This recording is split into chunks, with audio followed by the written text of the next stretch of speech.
Call out.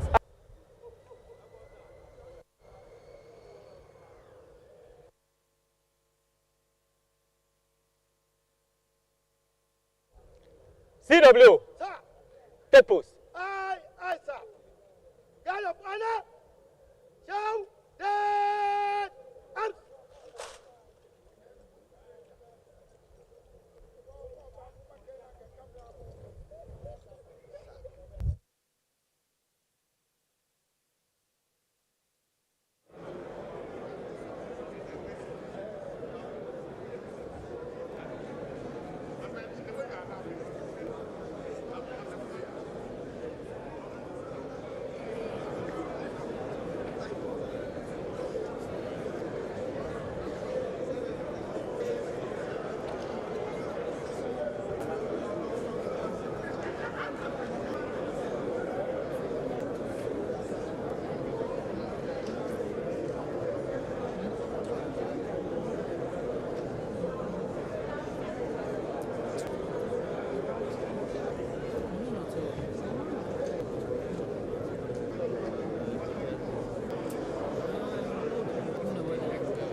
Honorable members of His Excellency John Dramani Mahama,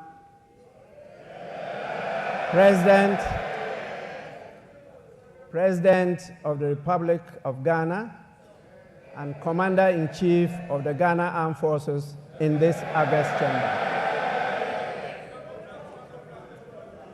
His Excellency the President is here in accordance with Article 67 of the Constitution of the Republic of Ghana to deliver a message on the state of the nation to this honorable House.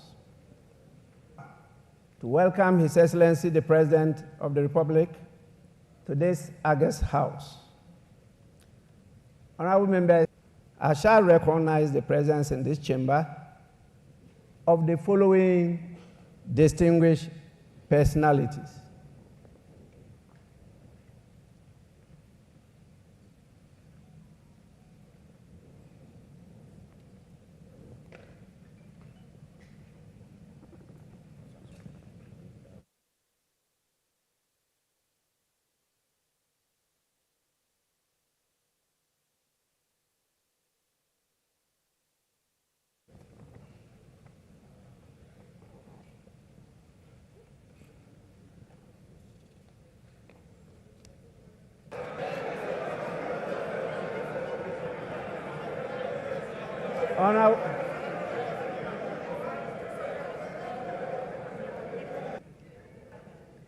We have dignitaries with us. The President, he is not here alone.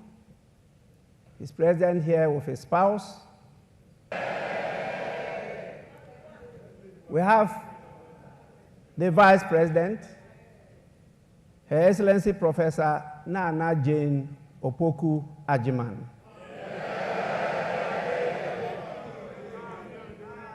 We have the Chief Justice, Her Lady. We also have the spouse of the Chief Justice, Mr. Francis Tokunu. And definitely the spouse of the Speaker, Madame Linda Ofosua Obo.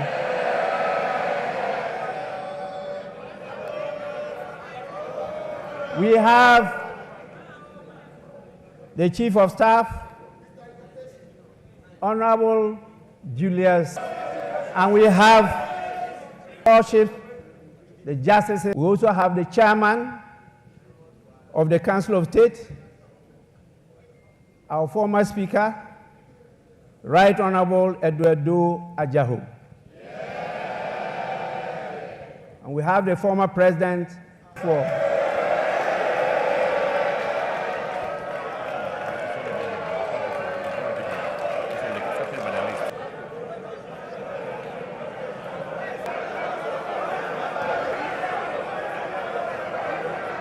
Honorable members,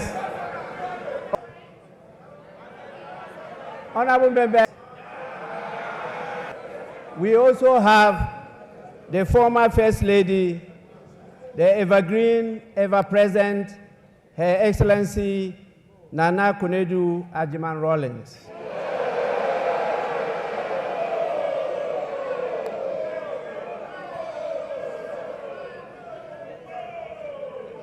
We have Asedu Inketia.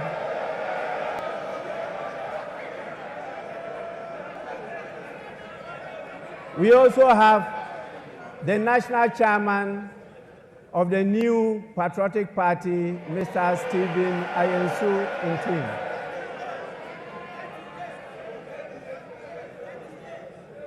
We have the General Secretary, and we have the General Secretary of the new Patriotic Party, Mr. Justin Frimpong.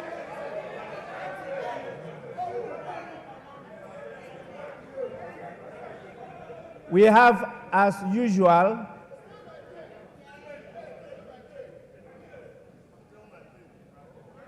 our excellent. You can see, as usual, they have come in their numbers.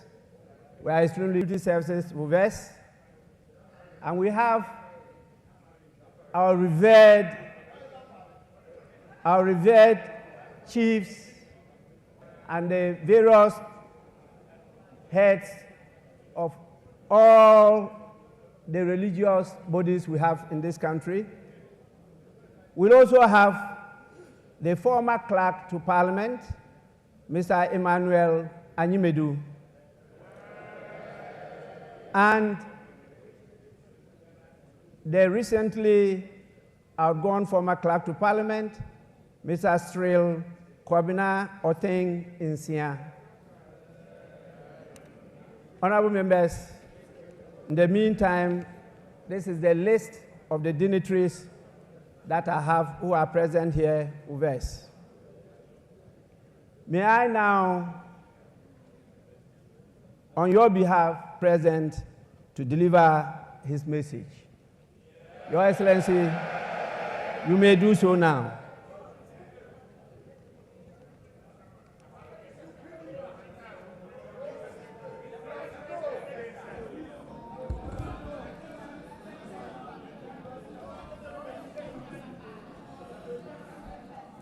Thank you very much, the Right Honorable Speaker, House of the President, Your Ladyship, the Chief Justice, our honorable members of Parliament, honorable members of the Judiciary, distinguished leaders of our security services, Your Excellencies, members of the Diplomatic Corps, of political parties and executives, the good people of Ghana, I wish you a very good morning.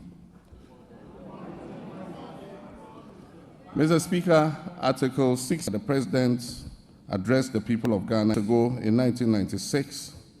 I took my first steps in public service when I was elected to this august House, enduring friendships and alliances while working with colleagues from both sides of the House to shape Ghana's legislative agenda and advance the development of our beloved country, Ghana.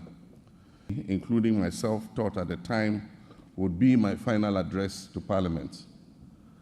God Almighty, Providence, and the unpredictability of life have summoned me here once again to deliver a message on the state of the nation. That mandate came with an unprecedented majority in Parliament. And here I am once again to deliver a message on the state of the nation.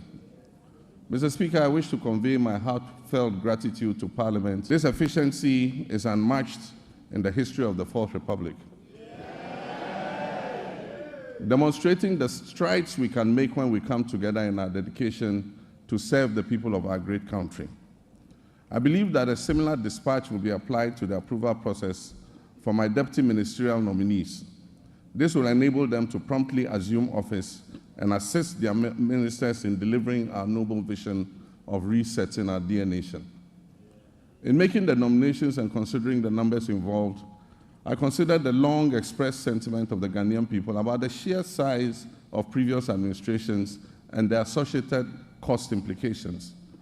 I trust that this significant reduction to 60 ministers and deputy ministers, including regional ministers, will set the stage for further reductions in the size of future governments.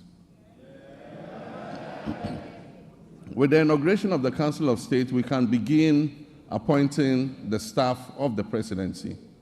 I intend to significantly reduce the number of staff compared to what existed under previous administrations. All this is aimed at leading by example in cutting down government expenditure and reducing the budget deficit.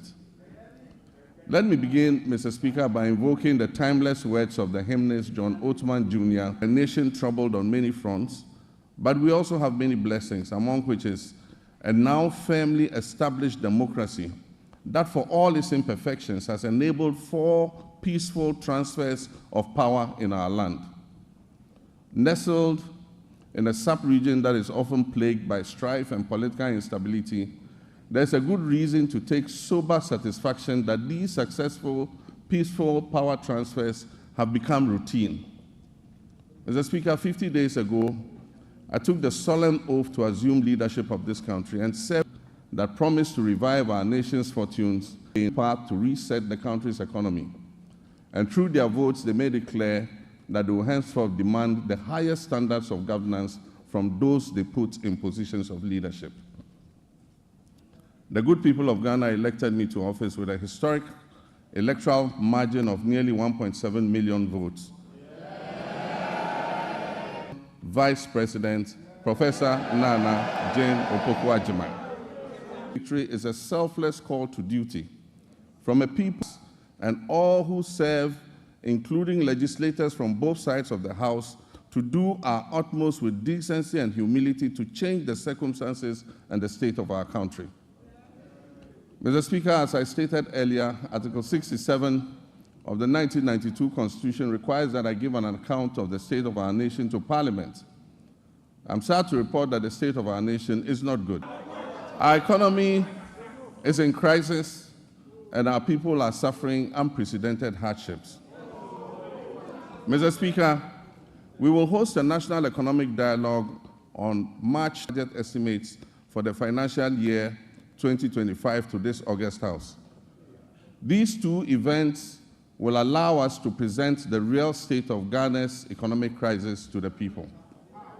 Mr. Speaker, it is not my style to lament and shift blame when confronted with challenges.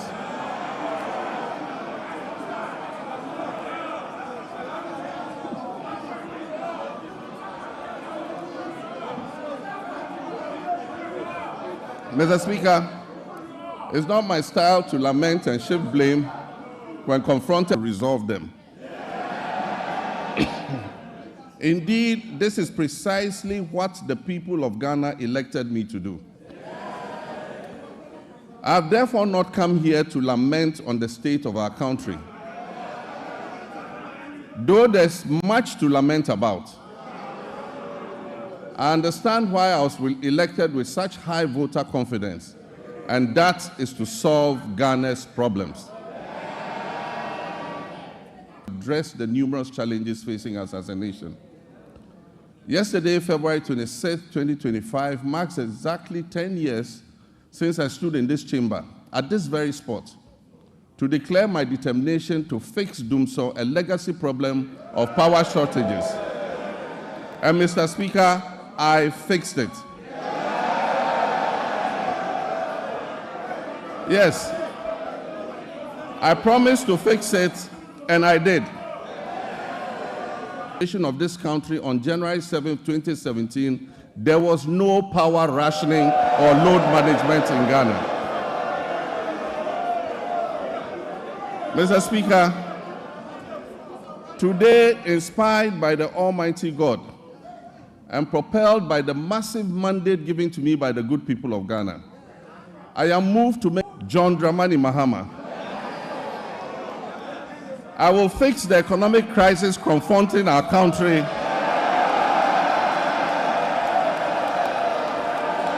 and reset it on a path of growth and prosperity.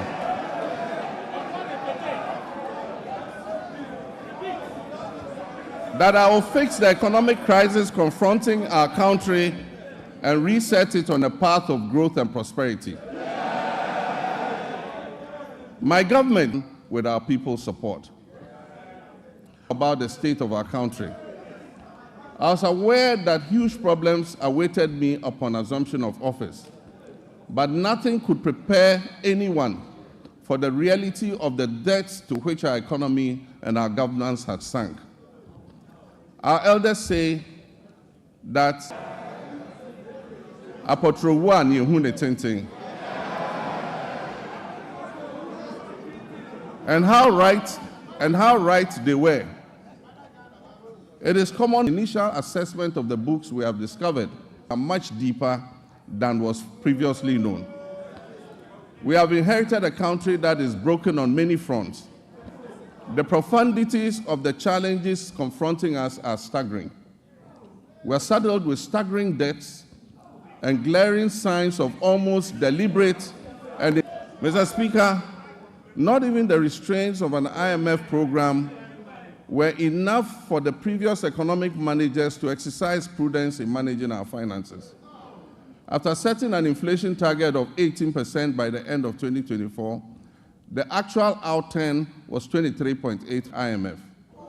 The Ghana cedi continued before. It had already in the previous year lost 27.8% of its value. In addition to the public debt, which amounts to a staggering 721 billion cedis, several Ghana Cocoa Board, the hope of cocoa farmers, is also highly indebted on Ghana cedis. September 2025.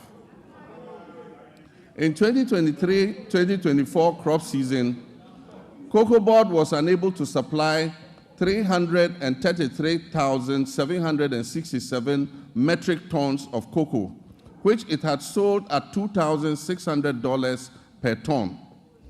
As a result, the then management of Cocoa Board rolled over this contract. This implies that for every Ghanaian farmers, Mr. Speaker, as I address this honorable, $840 million for Cocoa Board, and the Ghanaian farmer will lose another $495 million by the time the board finished. Total 21.7 billion cedis, of which only 4.4 billion is included in the total debt of 32.5 billion. This debt has arisen mainly because of the decision in 2019 and 2020 to award road contracts worth over $1 billion because of the election. Mr. Speaker, the energy sector faces significant financial challenges, primarily due to collection and system losses, non-compliance with the cash waterfall mechanism, and legacy debts. The financing shortfall has risen considerably to approximately $2.2 billion, up to date. Scant reserves were also left for debt servicing, despite implementing what may be considered the most severe and distressing economic, and I'm referring to the debts, to our actions in 2017 before we left office, when we allocated $250 million to the sinking fund handed over to the incoming government to service debts, Ghana's debts. There have been claims that buffers were left for debt repayment, oncoming debt repayment this year. Mr. Speaker, honorable members, let me give you the statement of only $64,000 in the dollar account. $64,000 in the dollar account, and 143 million Ghana cedis in the cedi account. The repercussions of the accumulation of debt and economic mismanagement will require extensive work and sacrifice to repair. In the next 4 years, to put things in context for you, Mr. Speaker, in the next 4 years, our debt servicing will amount to 280 billion cedis. And this comprises of 150 billion for domestic debt and 130 billion in external debt servicing. Our catastrophic debt position has also severely impacted infrastructural projects that should have been completed. Currently, there are 55 stalled projects due to the default of debt and subsequent restructuring, with a total value of $2.95 billion not disbursed. The stalling of these projects is expected to result in a cost overrun of about 15 billion cedis. Mr. Speaker, notwithstanding this gloomy background, I remain committed to leading this government and taking every necessary step to reset our economy, getting things back on track, and working with the good people of our country to build the Ghana we want.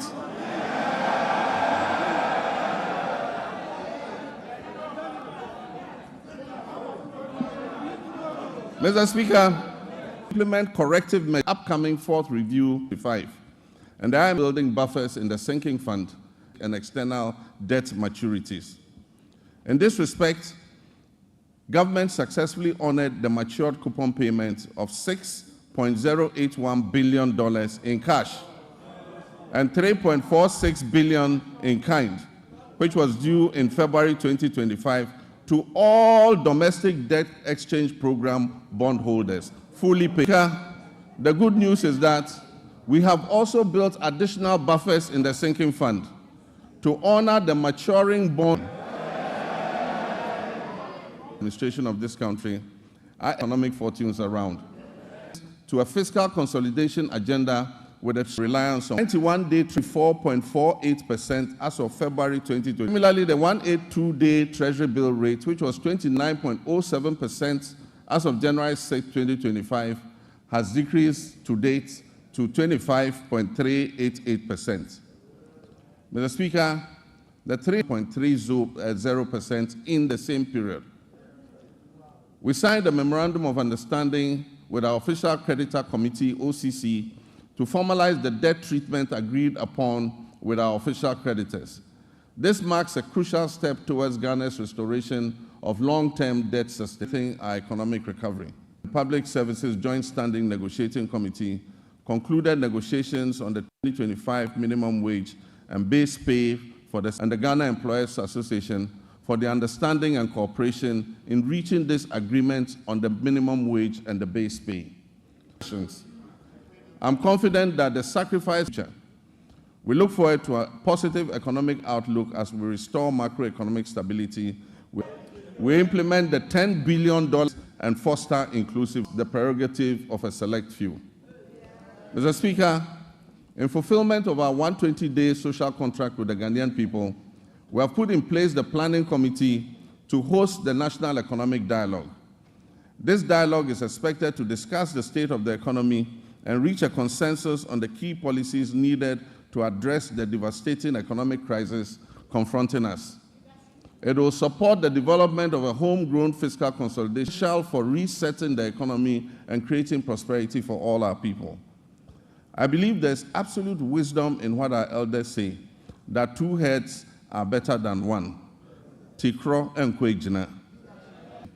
It is my hope, therefore, that a dialogue, unlike the boycott of the Senchi Forum in 2014, path of accommodation and cooperation with, as a nation, we can reset our. Together, we shall build the Ghana we all want. The energy sector on the brink of collapse. It was weighed down by unsustainable debt. This unfortunate situation has led to many independent.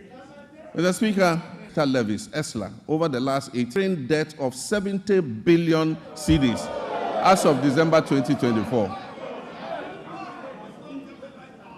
It is of deep concern that several state-owned enterprises in the energy sector are struggling to stay afloat, and unless edge in the energy sector remains a significant obstacle to delivering consistent and affordable electricity to Ghanaians, and it poses an existential threat activities such as the Shell 2025 without sufficient contingency measures for alternative fuel supply.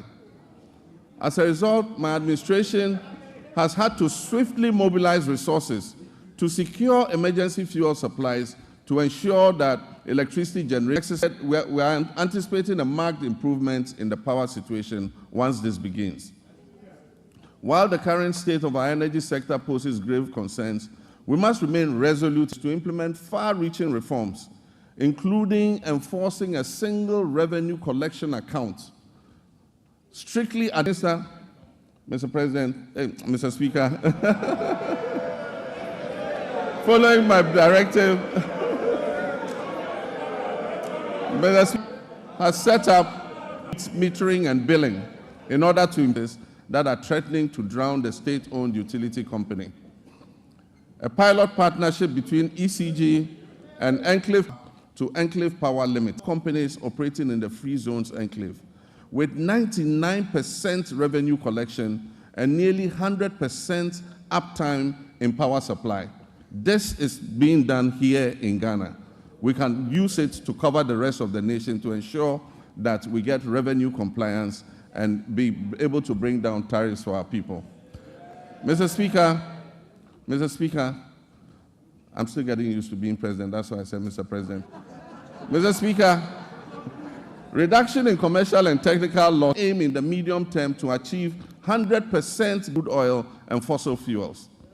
This oils for power production annually. Green Transition Fund to enhance in sustainable energy solutions, including solar street lights, rooftop solar installations, off-grid solar systems, electric vehicle charging stations, and rechargeable outboard motors. These measures will reduce dependence on the national grid. And Ghana's petroleum sector has witnessed a precipitous decline, with crude oil production sinking by more than 32%. This has resulted from the high opacity levels, a very hostile business climate, and excessive political interference in all upstream activities. The decline in upstream activity is obvious to any person familiar with the twin cities of Sekondi and Takoradi. Just under a decade ago, these associated with the upstream oil and gas sector. Unfortunately, my recent visit reveals many shut down facilities and many businesses have packed and left the shores of our country. Hundreds of workers have been laid off and left unemployed. I wish to assure the good people of Sekondi Takoradi and indeed the whole Western region that we're going to breathe life back into your area.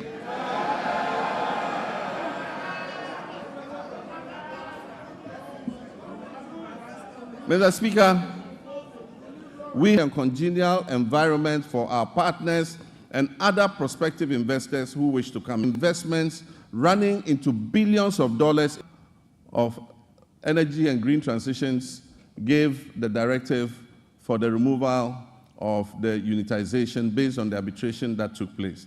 We believe that this will open the way for an amicable resolution of the issues between Springfield and ENI. And this should make our oil and gas prospects more attractive to investments going forward. Mr. Speaker, Ghana has fertile lands, abundant water, and human resources. Yet we face a paradox. Our food import bill continues to soar, reaching alarming levels of over $2 billion annually. In addition, rising food inflation is burdening households and threatening livelihoods. To address this, we're implementing several well-considered policies to grow the agricultural sector, including agro-processing. This will be backed by reliable power supply to meet our country's needs while advancing exports to earn foreign exchange and strengthen our economy. Mr. Speaker, the Agriculture for Economic Transformation Agenda, AETA for short, will modernize agriculture, enhance agribusiness, ensure food security, it will lower food inflation, it will boost exports. The Grain Development Project focusing on rice, maize, and soya bean production. The Vegetable Development Project will target crops such as tomatoes, onions, and pepper. Our Poultry Farm to Table project will eliminate poultry imports and increase local production annually. To reverse this trend, government plans to revamp the poultry sector by investing in hatcheries, feed mills, processing, and distribution, working towards eliminating poultry imports. And this is a good one. The Nkukon Kitinkiti project. We actually have a project called Nkukon Kitinkiti. The Nkukon Kitinkiti project will cover 55,000 households producing eggs and fresh poultry for the market. And it will help reduce our 300 million. Mr. Speaker, processing and distributing people. We will implement an Agri-Next program to facilitate access to land banks by young farmers. It will benefit approximately 30,000 young people. Mr. Speaker, the Livestock Development Project will also address Ghana's reliance on imported meats by restocking breeding farms and increasing local livestock production, thereby creating jobs and boosting self-sufficiency. To address this, government will establish our flagship farmer service centers in every efficiency. Mr. Speaker, also in the fisheries sector, we implement strategic interventions to enhance productivity and which threaten our marine biodiversity and the livelihoods of our hard-working fisher folk. We have intensified surveillance and monitoring operations, both under the supply of subsidized premixed fuel to support artisanal and industrial fishers, ensuring affordability and availability, and enhance the quality of our fish products. Aquaculture development is a key focus of our administration. We will provide financial and technical support, especially to young fish farmers, increasing fish production and reducing our dependence on fish imports. To increase the value addition in this sector, we'll encourage the establishment of fish processing facilities, create more jobs, and boost exports. Our fish processors and traders with financial capital and capacity building initiatives. While we work hard to fix the economy and provide jobs in all sectors, including agribusiness, one of the biggest crises we face in this country is youth unemployment. The latest estimates show that up to 2 million of our young people are unemployed. This poses a major security risk for our country and requires urgent attention. To bring much needed focus to the desperate and widely scattered youth employment programs and to ensure stricter accountability in their implementation, I have set up the Ministry for Youth Development and Empowerment in furtherance to the promise I made in the campaign. This ministry, that is the Ministry for Youth Development and Empowerment, is mandated to, Mr. Speaker, as part of our Operation Recover All, to bring the culprits of the National Service Ghost Name scandal to justice. Such brazen theft of public funds must not go unpunished. It is estimated that the criminal addition of some more than 80,000 ghost names could have yielded the suspects over 50 million Ghana cedis every month.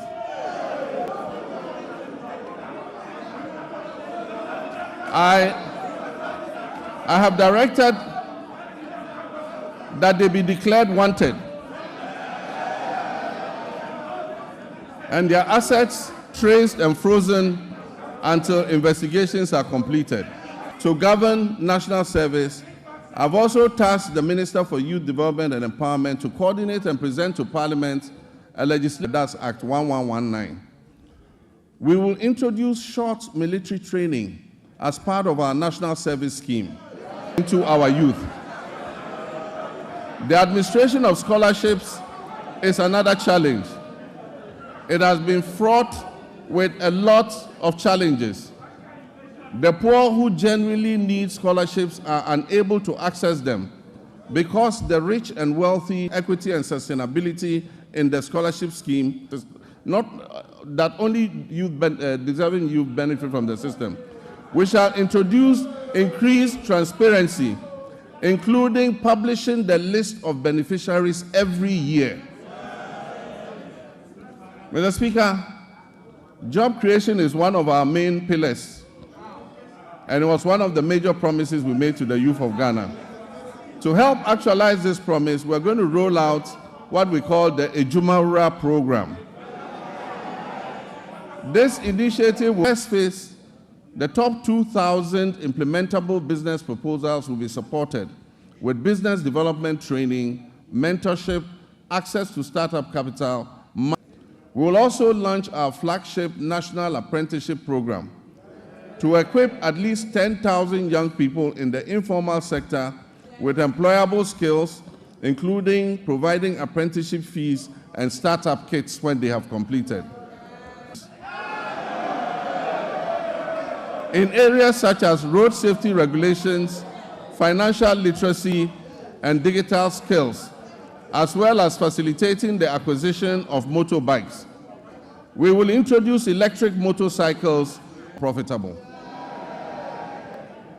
Mr. Speaker, Her Excellency the Vice President's Empowerment for Women and People with Disabilities program will also be launched this year. The program will target women and people with disabilities and other vulnerable groups to build their. The Ministry of Communications Digital Innovation.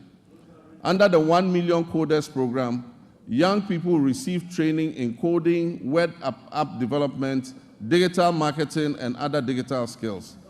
This initiative aims to equip them with the necessary skills for employability in the digital ecosystem. We must provide meaningful and relevant education to prepare our youth for today's technology-driven job market. Despite the system, I'm committed to ensuring that quality education remains a top priority. The system we have inherited is outdated in many ways and must be realigned to meet the needs of the 21st century and the fourth industrial revolution. Recognizing the urgent need for national dialogue on education and in the spirit of inclusive governance, I look to the recommendations which we will incorporate into our sectoral policy reforms. Mr. Speaker, even though Article 38 of the Constitution guarantees equitable access to education across Ghana, 30 years after the Free Compulsory Universal Basic Education FQ program was implemented, its full objectives remain unmet. To tackle this issue, government will redefine the scope of basic education and introduce the Zero to Hero initiative to enhance foundational literacy and numeracy. Additionally, ICT training will be integrated into early childhood education at the basic level.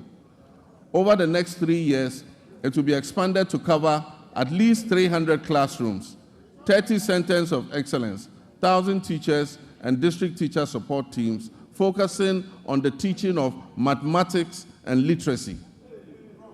This year, the Ministry of Education will fully implement language for hearing impaired learners from kindergarten to SHS and review the kindergarten and primary school curriculums. To increase access to grants, the feeding grants for special schools, and the government's BECE registration initiative.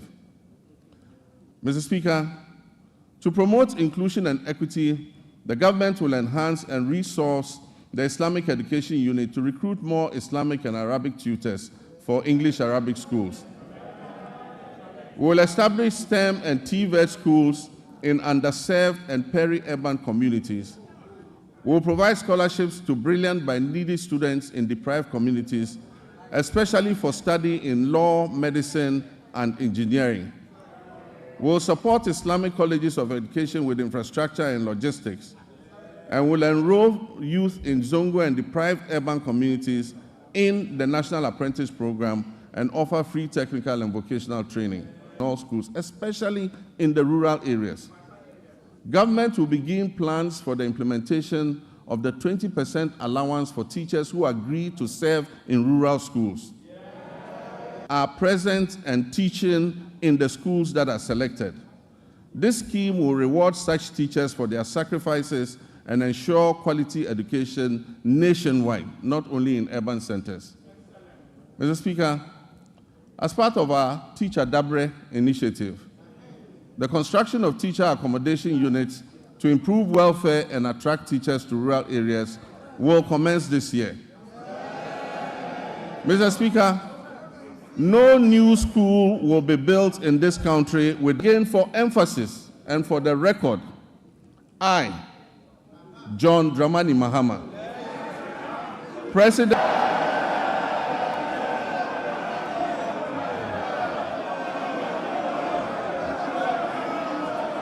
to make it better by improving its implementation. And also, for the record, students who have benefited from the free SHS since its inception are about 3.4 million. The figure of 5.1 million beneficiaries, as put out by the previous administration, was an exaggerated and false narrative. Mr. Speaker, while the free SHS program has improved access, forum will guide our reform efforts in this sector. Mr. Speaker, in line with our promise, the Minister for Education has announced the restoration of Parent-Teacher Associations, PTAs, in the running of schools. It is important for parents and communities to participate in the administration of their schools. The Ministry of Education and GAS will, however, ensure that PTAs do not impose unbearable financial burden on parents and students who cannot afford. The tax system remains a challenge, and we are committed and completing stalled educational projects. To fund this, the Education and Finance Ministries are working to uncap the GET Fund so that we can accelerate projects in secondary schools. As promised, we have begun improving secondary school feeding, and the children are getting better quality food as I address you.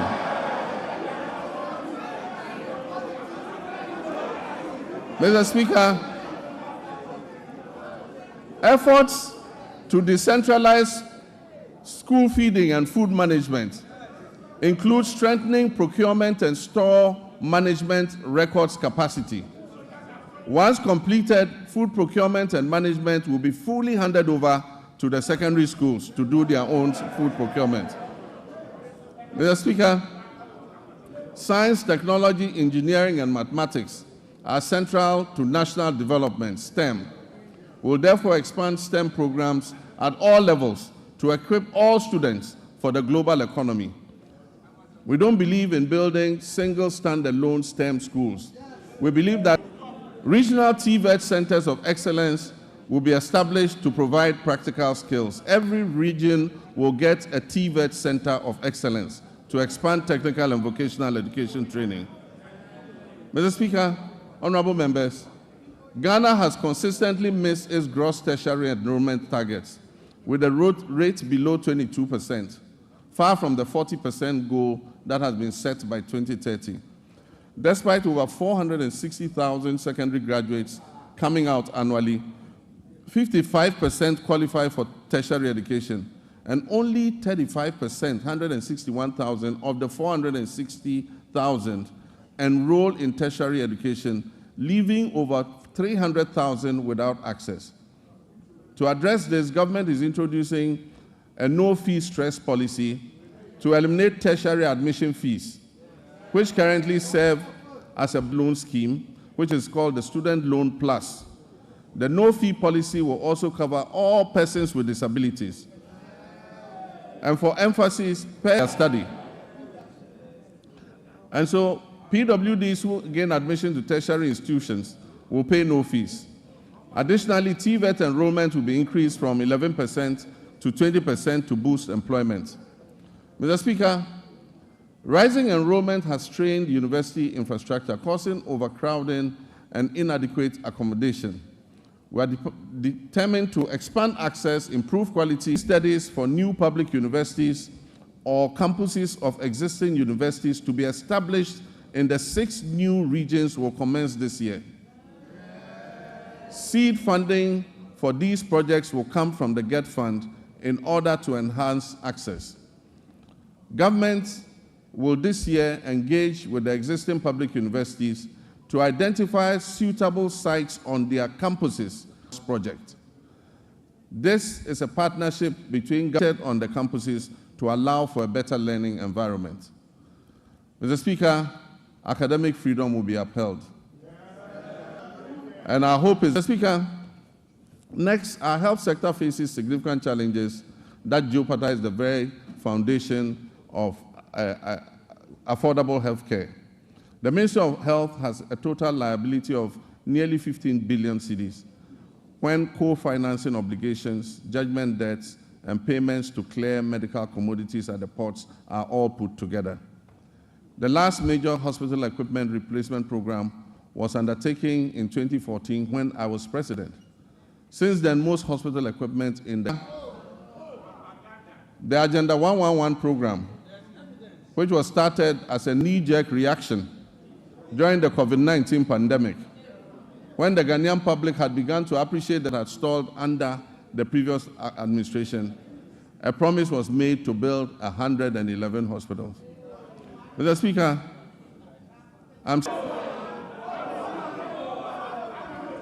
there is no dedicated funding source for this gargantuan project. Mr. Speaker, for the record, as I speak, not a single is operational. Mr. Speaker, and it is worth disclosing, that Agenda 111 project, $80 million, at least 22 focus on completing a number of hospitals and making them operational instead of spreading it. I have directed the Minister to present us with a plan on the way forward for this program.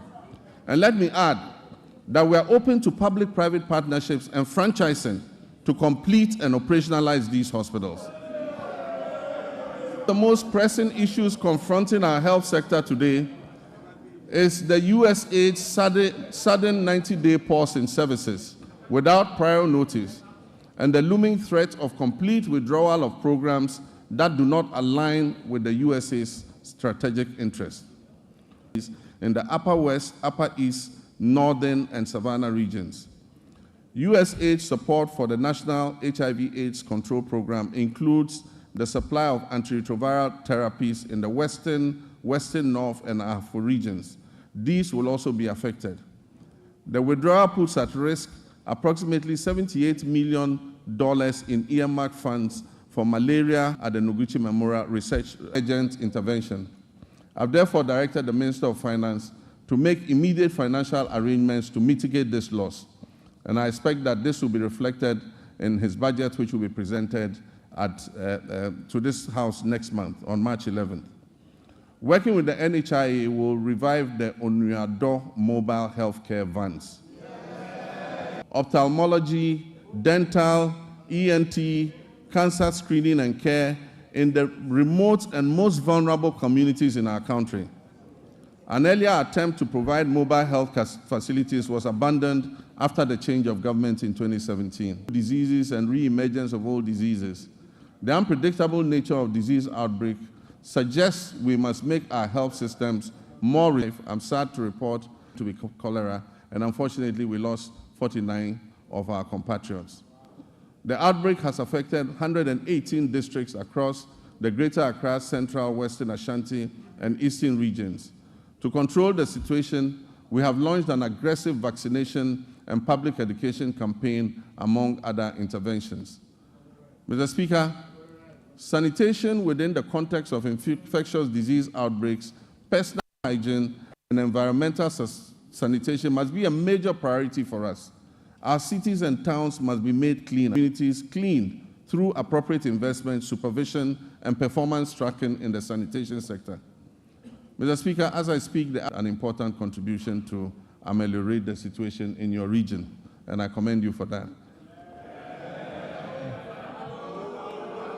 As of February 17, 2025, 135 suspected cases of meningitis were reported. Deaths have been reported across 10 districts. We've instituted free treatment for affected persons and deployed a strong national team of health experts to encourage early reporting to health facilities of suspected meningitis of the free primary health care program. When fully implemented, this initiative will mark a significant step towards Ghana achieving goal number 3.8, which is universal health coverage of the SDGs, by eliminating financial barriers to basic health care, with plans to establish the Ghana Medical Trust Fund, also known as Mahama Cares, in the coming weeks. Mr. Speaker, honorable members, this fund will be dedicated to financing the committing to allocate financial resources towards this project in 2025, with further support to be mobilized from private sector partners to ensure the sustainability of the fund. Once operational, the Ghana Medical Trust Fund, otherwise known as Mahama Cares, will directly address the financial burden of patients who require dialysis treatment, cancer care, and other critical, non-communicable disease-related interventions.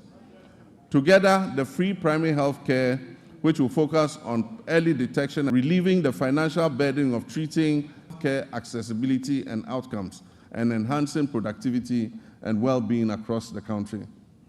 Mr. Speaker, Ghana will become, government speaks for itself when to expand their production capacities. Mr. Speaker, as this exciting phase unfolds under the 24-hour economy initiative, we must strengthen every aspect of our pharmaceutical industry. And this includes the Food and Drugs Authority, and the customs and security agencies in order to avert the use of fake drugs and the importation of illicit drugs into our country. We await thorough and unbiased investigation into the alleged opioid pill importation into Ghana and other West African countries. The outcome will be shared, and I can assure you necessary action will be taken. Mr. Speaker, as a Social Democrat, I'm resolutely committed to eradicating all forms of discrimination in our society. Our vision is to foster fairness and cultivate an inclusive environment where everyone can engage fully. And Professor Nana Jane Opoku-Agyeman.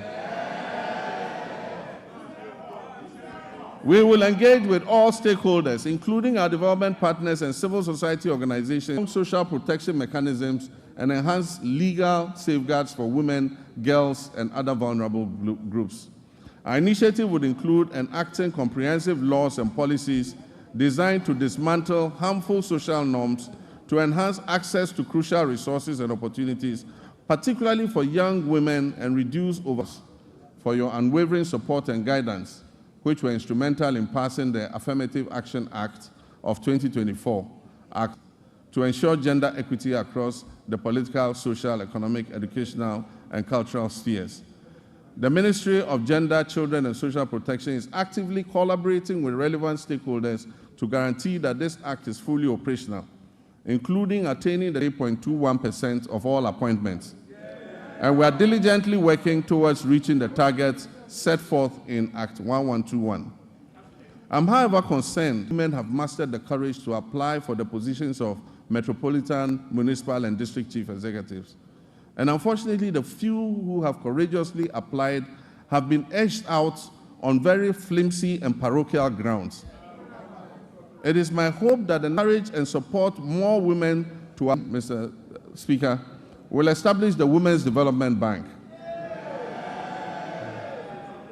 This will be a special loans and tailored financial services to ensure the successful launch of this bank.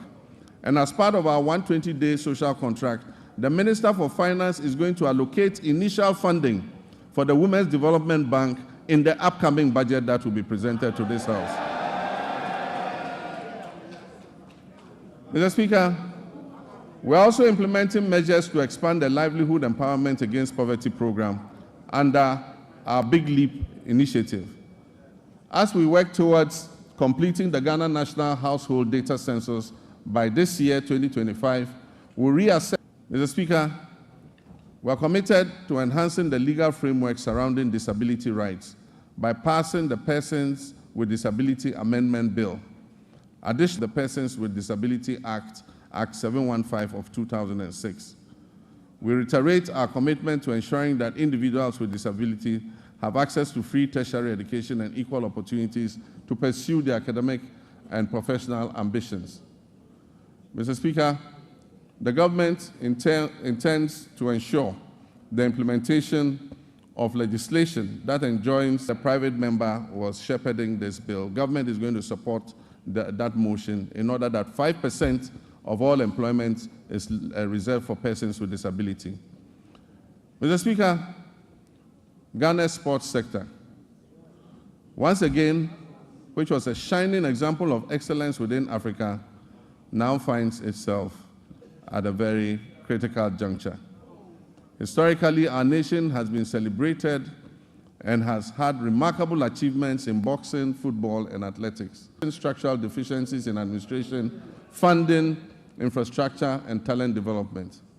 Immediate and comprehensive reforms are imperative to reclaim our rightful place on the global sports stage. Mr. Speaker, we will develop a comprehensive national sports policy to align with international norms. This policy will be accompanied by an exhaustive review of the Sports Act of 2016, that is Act 934, and the rigorous enforcement of the Sports Regulations 2023 LI 2477. Infrastructure development remains paramount in our strategy. The government is committed to refurbishing existing national stadia, completing youth resource centers, and constructing new sports facilities in the new regions. We'll also prioritize community recreational facilities to foster greater participation in sports at the grassroots level. Recognizing the critical role of youth development, we're implementing a significant overhaul of grassroots sports with initiatives essential for nurturing future sporting champions. Over 60% of Ghana's elite athletes have emerged from recreation. We'll launch a National Recreation Day, National Recreation Festival. These initiatives will encourage keep fit activities and promote active lifestyles. It will promote traditional games and strengthen community bonds. Next month, the senior national team, the Black Stars, which is now a pale shadow of its former glory, will play 2 World Cup qualifying matches. I've instructed my op-ed for these games, especially regarding the budget of the FA. There will be no secrecy in how much the government spends on the national teams.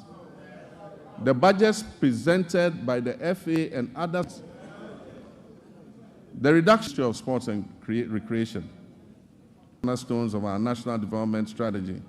Years, the ministry has launched transformative initiatives aimed to harness the country's rich cultural heritage, natural beauty, and our dynamic creative sector.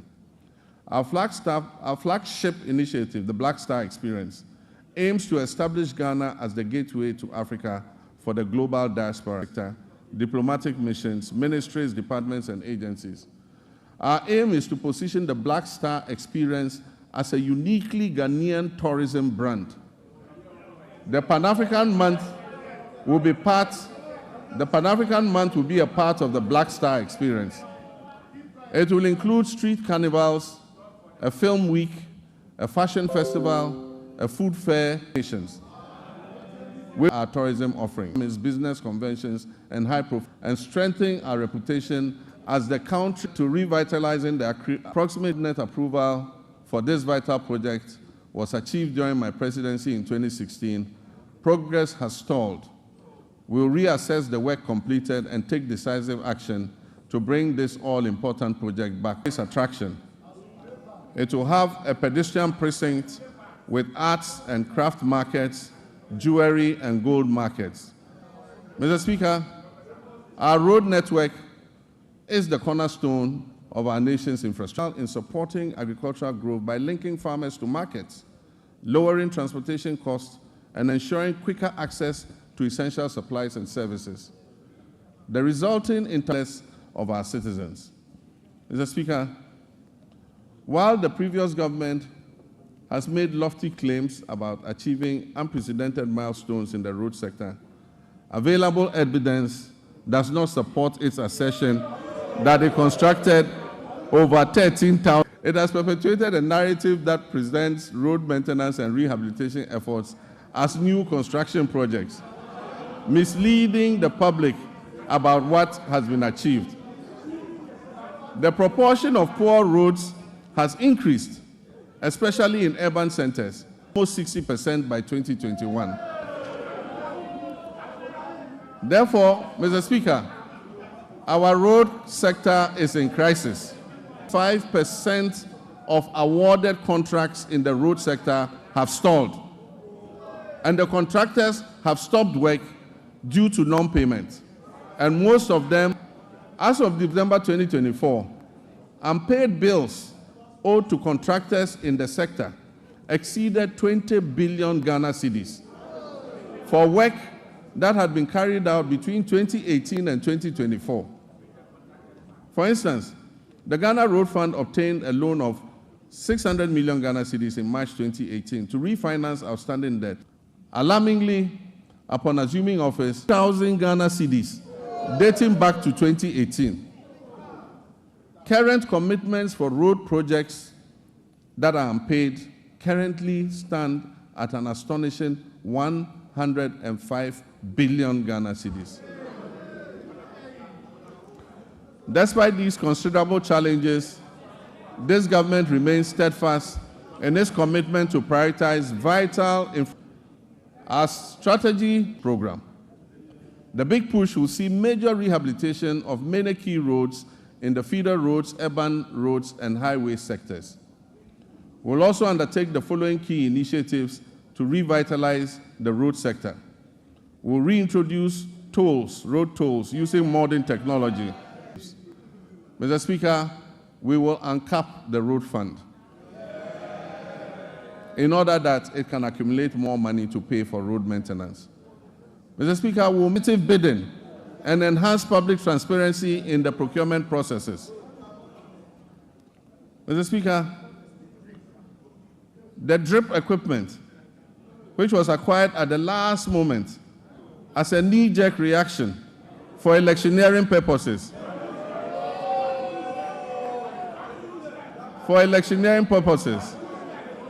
will be reorganized into regional mobile maintenance units to provide emergency road works in the regions. Mr. Speaker, I've realigned the Ministry of Transport to oversee 4 modes of transportation: aviation, maritime, inland water transport, road transport, and railways. The government will commission a feasibility study to develop coastal water transport services. This initiative aims to promote alternative modes of transport and ensure their integration into our existing systems under the National Transport Policy. It also aims to enhance tourism, reduce road traffic, and mitigate environmental pollution. Motorcycles and tricycles, commonly known as Okada, hold significant potential as a more convenient, timely, safe, and cost-effective mode of transport. Currently, the Road Traffic Regulation of 2012, LI 2180, prohibits licensing motorcycles and tricycles for fare-paying passengers. As part of our government policy, the Ministry will amend the regulatory framework to regularize the use of motorcycles and tricycles. In our ongoing effort to revitalize the whole airport, the government will facilitate the establishment of the state-of-the-art pilot training academy and a maintenance, repair, and overhaul facility. The Volta region will become a center of excellence for aviation training and aircraft maintenance. This project will create significant employment opportunities. It will stimulate economic growth and bolster tourism in Ho and the surrounding communities. I have directed the airport company to release 10 acres of land at the Ho airport for this purpose.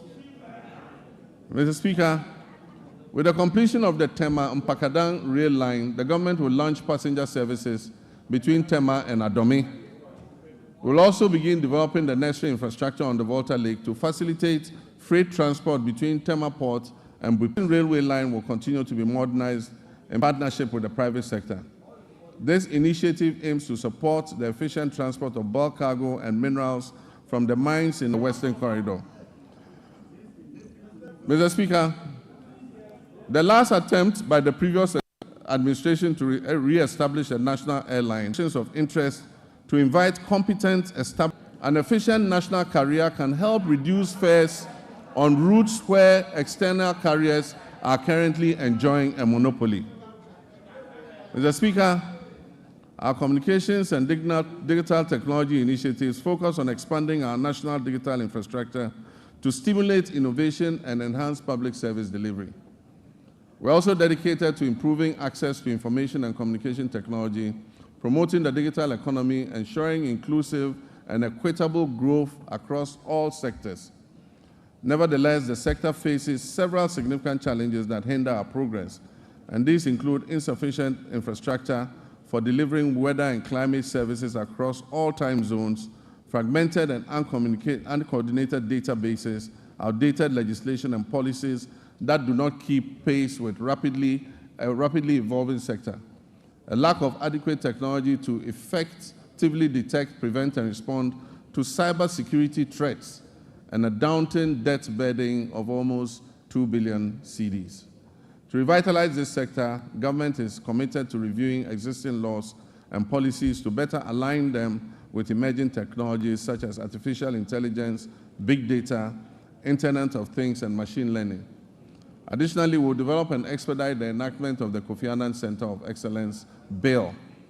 This legislation will establish the next... Mr. Speaker, access to safe and reliable water and affordable housing significantly enhances the well-being and quality of life of our people.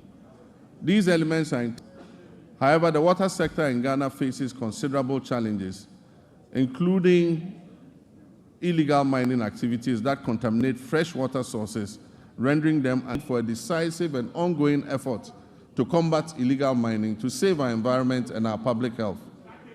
Government will prioritize completing new and ongoing water projects to improve access to safe drinking water.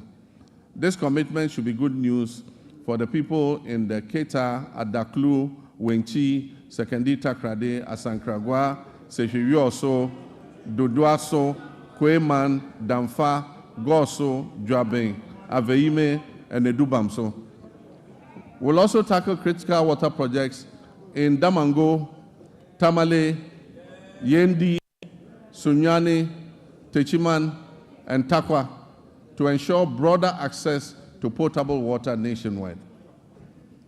Mr. Speaker, Ghana has a coastline that stretches approximately 550, which impacts nearly 30% of Ghana's population. Rising sea levels have exacerbated vulnerabilities in coastal areas, leading to flood as a critical national priority. And so for the communities that are threatened by flood currently, we're going to prioritize building sea defense to be able to protect you.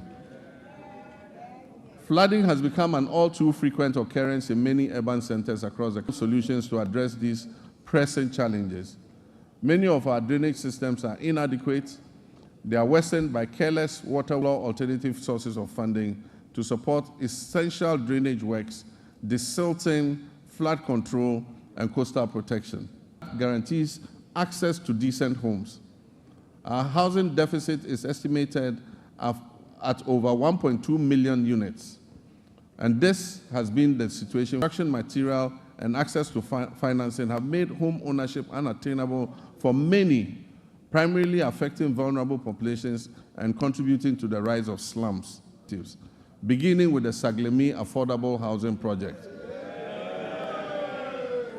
We'll also implement a low-cost social housing home ownership. Workers in the formal sector, public or private, who have about 15 to 20 years before retirement, can purchase and own a house in. Mr. Speaker, illegal mining, commonly known as galamsey, has inflicted tremendous harm on our forests, threatens Ghana's environment and public health. Mr. Speaker, I'm sad to report that presently 44 of the approximately 8,000, the pollution levels in major rivers within the southwestern basin are critically high, with turbidity levels far exceeding possible units. To combat this urgent crisis, we're implementing a proactive approach that includes robust and impartial law enforcement, meaningful stakeholder engagement, and the creation of alternative livelihoods for our citizens involved in galamsey. We're expanding the Minerals Commission regional offices to strengthen their regulatory oversight. We will establish a framework that categorizes mining activities into small, medium, and large scale, each with its tailored, and we're in the process of doing it. Legislation will come to this House shortly. This gold board will ensure effective governance of the gold in the capacity to place it as a central export commodity under the African Continental Free Trade Area. We'll also seize opportunities presented by the anticipated development of the integrated aluminium and iron industry will significantly increase the value of Ghana's natural resources. In our commitment to restoring degraded forests, we will launch the Tree for Life restoration policy and the Blue Water Initiative to establish more than 50,000 hectares of new plantations and undertake 5,000 hectares of enrichment planting annually. We'll also implement public sensitization campaigns to foster sustainable forest management practices and uphold the Wildlife Resource Management Act. We're going to involve school children and the general public in tree planting and tree growing. Mr. Speaker, comprehensive reforms will be introduced to enhance transparency and efficiency while ensuring 10-year mitigation targets. Ghana has allocated 24 million metric tons of its carbon budget, totaling 64 3 projects which are poised to reduce 5.2 million tons of our carbon emissions. In line with our manifestations in critical sectors such as agriculture, forestry, energy, and water resources. We also pledge to align our national policies with international efforts to limit global warming to 1.5 degrees centigrade by 2050. stand on the cusp of making history, the history of a country that prioritizes transparency and accountability as key elements of governance. During my campaign for president, I pledged, as captured by the NDC's 2024 manifesto, to take a strong stance against corruption. Mr. Speaker, we must end state capture. Mr. Speaker, we must end the purchase of state and public assets, such as land and other immovable assets, by members of the political class. Mr. Speaker, I pledge to fight corruption head-on. Mr. Speaker, one of the first committees I established, even before my investiture as president, was to. It is instructive to announce that the committee received over 2,000 complaints from the public and has since handed over a comprehensive report. This report has been given to the payment of $2 million of Ghanaian taxpayers' money in the Sky Train saga, and then also the National Oral Committee's findings. Will continue, and reports regarding graft and corruption will continue to be received and transferred to the Office of the Attorney General. Mr. Speaker, we will shortly submit for consideration a bill to regulate and restrict the. As soon as the 2025 budget is approved, government will immediately take steps to reform the existing anti-corruption agencies by increasing funding and improving transparency and accountability. Mr. Speaker, Ghanaians voted largely and overwhelmingly and endorsed the NDC because we demonstrated a strong commitment and abhorrence for corruption. We pledged to fight corruption and implement far-reaching reforms that will eventually achieve a sustainable zero-tolerance policy against corruption. Mr. Speaker, the justice and legal sectors play pivotal roles in ensuring accountability and fostering the fair.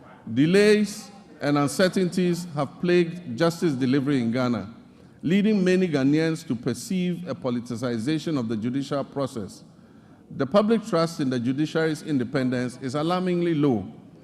We must work together to restore confidence in the judiciary. My government will uphold the judiciary's independence and work with the Judicial Council and services to depoliticize justice delivery and collaborate closely with the Chief Justice to reform and expand legal education. We have developed a legal education reform bill ready to be presented to Cabinet. On January 30th, 2025, I inaugurated the Constitution Review Committee to undertake a comprehensive review of our fundamental law and ensure that it reflects the hopes and aspirations of our citizens. The committee is composed of distinguished scholars, jurists, and professionals who have made significant contributions to our nation in both the public and private sectors. They will engage Ghanaians and consult with the relevant stakeholders by submission to Parliament for enactment into law, and referendums will be held where necessary. Mr. Speaker, I'm pleased to report that Ghana's internal security remains stable, despite developments primarily rooted in chieftaincy disputes. We firmly believe that even amidst conflict, it is essential for our citizens to coexist peacefully and seek amicable resolution to these disputes. We'll initiate comprehensive reform. One area that has garnered significant public scrutiny is the recruitment process within our security forces. Accusations of politicization, favoritism, we are committed to all our young people who wish to serve in these services have an opportunity to do so. We are dedicated to enhancing Narcotics Control Commission, the Customs Division of the Ghana Revenue Authority, and all investigative bodies operating under the Ministry of Interior. By motivating and re-equipping these agencies, we aim to effectively maintain internal peace and security. And women in uniform who sacrifice daily to uphold law and order and secure our nation's peace. We will invest in adequate equipment and suitable accommodation for our security personnel. As Commander-in-Chief of the Armed Forces, I want to emphasize our determination to strengthen our democracies. This is particularly true given the troubled proliferation of military-grade weapons that have fallen into unauthorized hands. These weapons pose a significant threat to our national security and our constitutional democracy. They engender the chieftaincy disputes and in many cases, to account for these unregistered weapons. We've made substantial progress and are committed to ensuring that those responsible for this situation are brought to book. In our efforts to safeguard our citizens, Mr. Speaker, vigilant against the threat of violent extremism and terrorism. Therefore, we are resolute in enhancing our defense mechanisms and the acquisition of appropriate technology.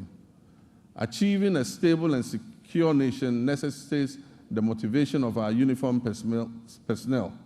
Currently, the Ghana Armed Forces faces a housing shortfall of over 17,000 units, and we prioritize improvements to rations and fuel supplies for our security forces.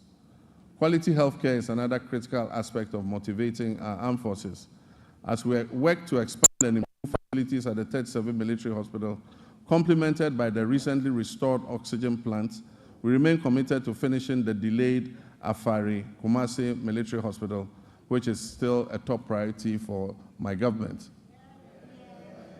The goal is to complete and operationalize this facility before the end of this year.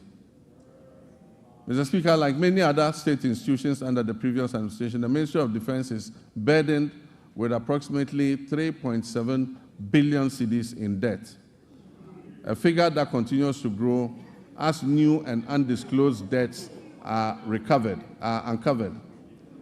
However, the demands of our Army, Navy, and Air Force continue to rise, necessitating the need for modern platforms for effective operations.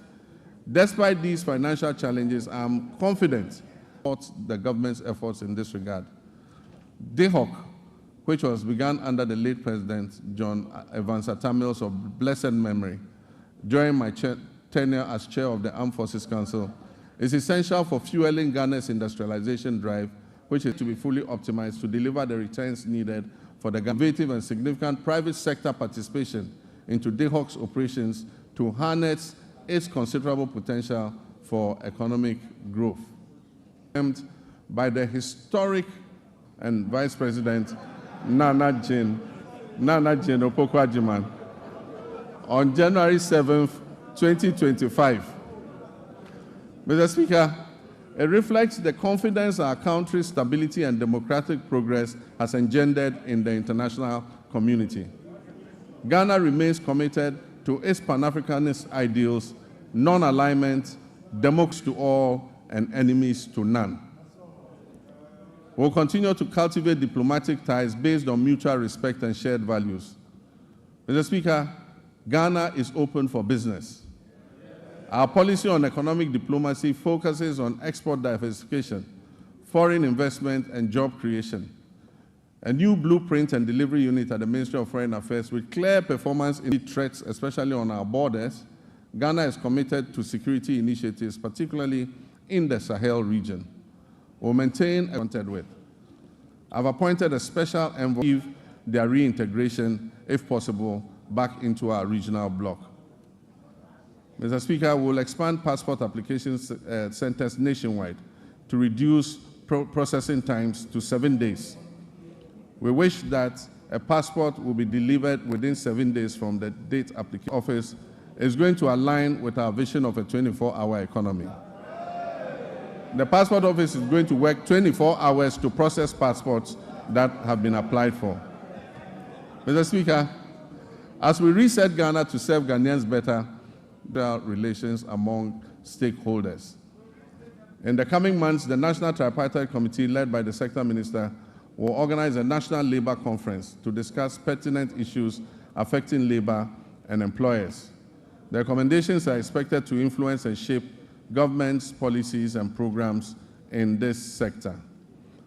Mr. Speaker, we will launch the Ghana Labor Export Program, which would allow Ghanaians to go abroad and work with countries that we have signed agreements in specialized areas like engineering, technology, welding, carpentry, masonry, and nursing, teaching, and so many and so forth, security and national insurance trust. This year, the NPRA will fully automate its internal operations and the pension industry will be regulated. This is at only 11%.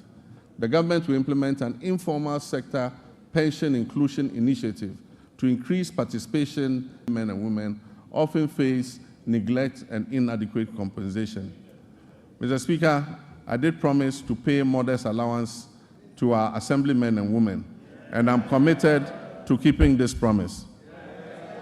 The Honorable Minister, when he presents the budget to this House, Mr. Speaker, I intend to take to address the challenges we have inherited. Nonetheless, no matter how well-intentioned our efforts to reset our economy are, they will not yield the desired outcome without the support of the people of Ghana. And so, to my dear countrymen and women, you have clearly and unmistakably expressed your displeasure with the poor governance and corruption that has a peril of their lives, just as our ties of democracy.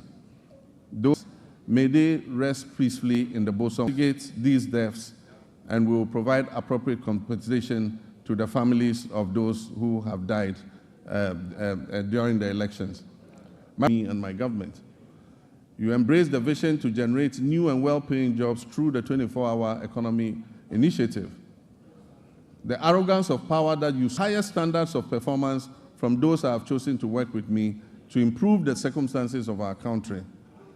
I'll publish a code of conduct that they will be strictly of me if I didn't admit that the entire economic value chain is currently in the internal ICU, in the ICU.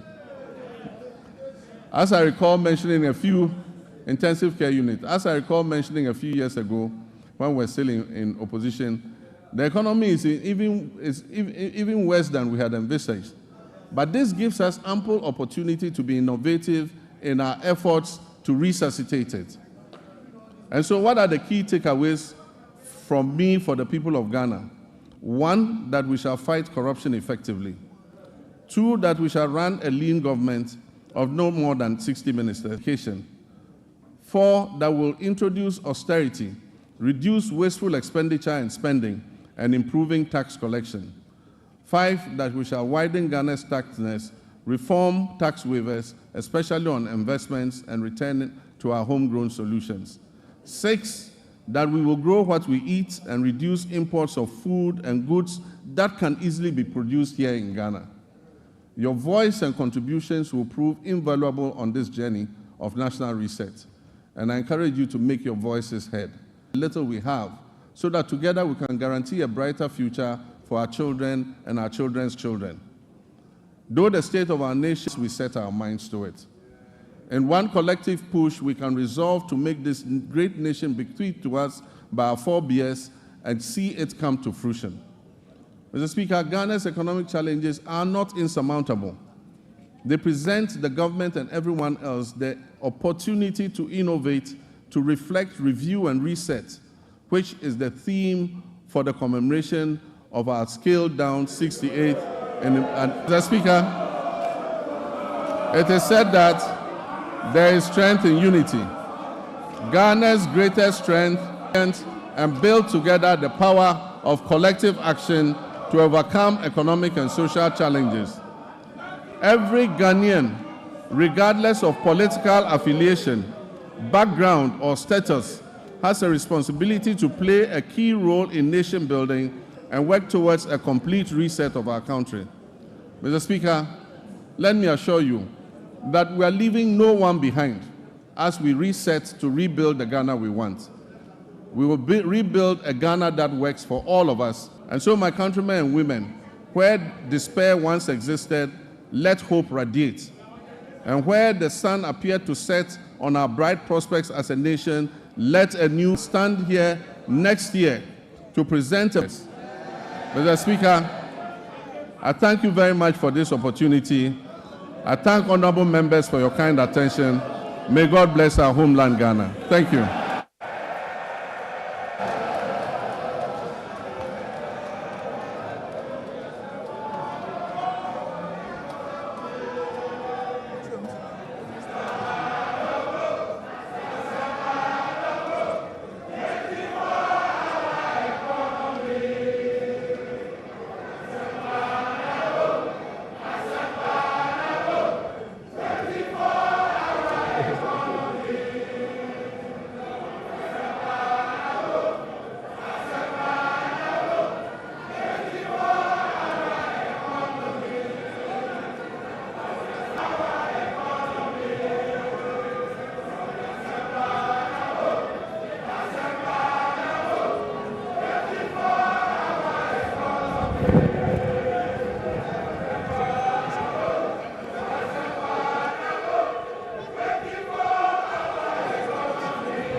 your seat.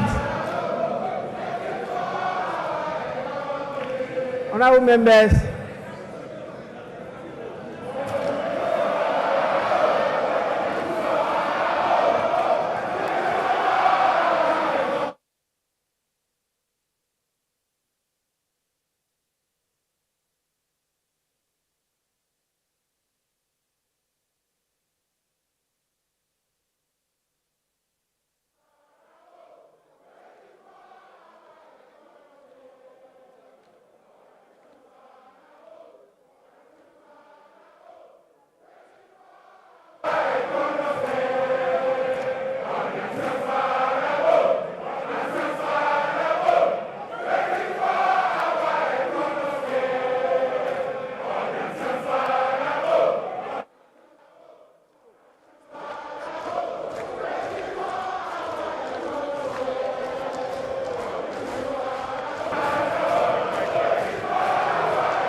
honorable members, order.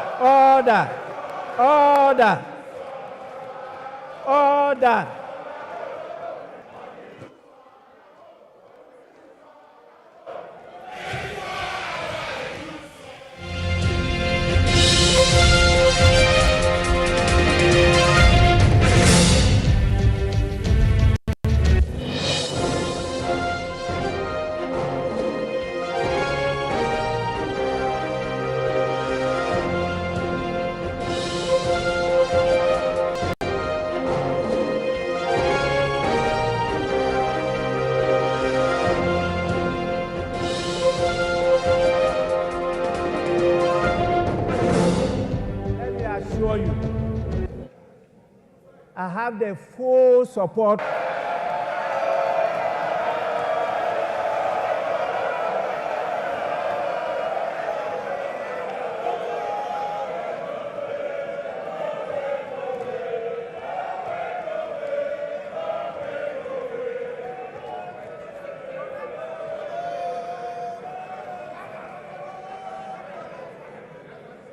I will not accept any apologies again.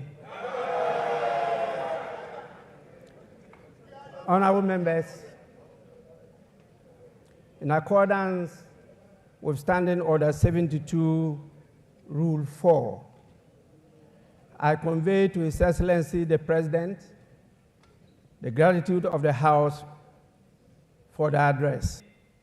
In accordance with the practice of this House, a formal communication will be forwarded to His Excellency the President after the House has thoroughly debated this address.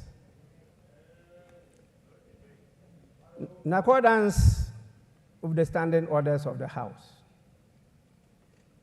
regarding adjournment of the House. In other words, Honorable Leader, can you move for an adjournment?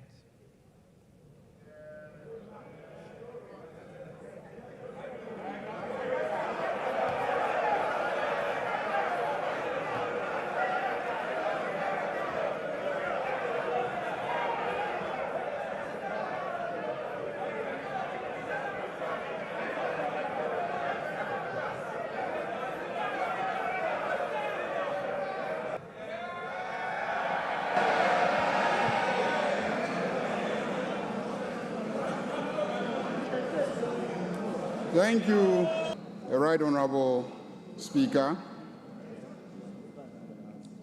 Right Honorable Speaker, we wish to thank 67 and duly presenting to us a message fairly bleak. So, Speaker, I see on this side of the House my colleagues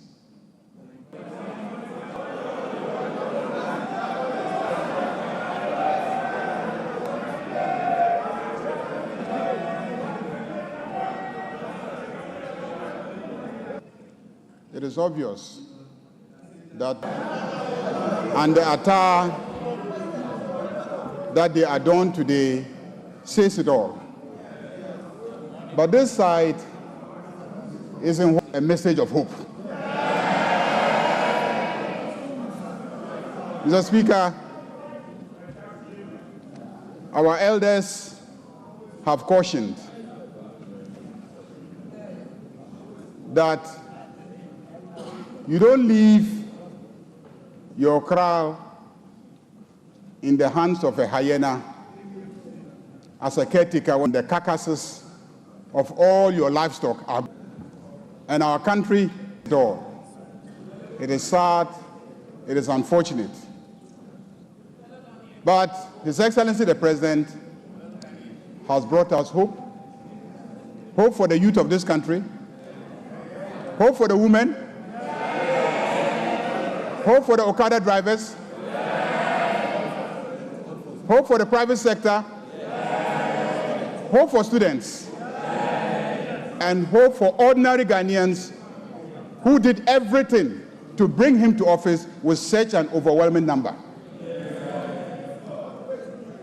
Mr. Speaker, we have no doubt that everything outlined here gives hope.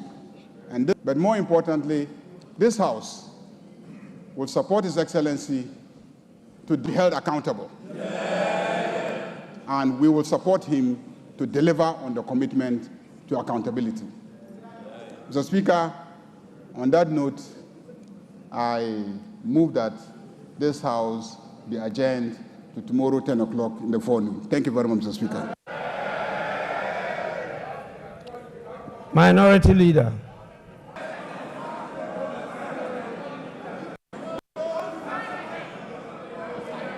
Mr. Speaker,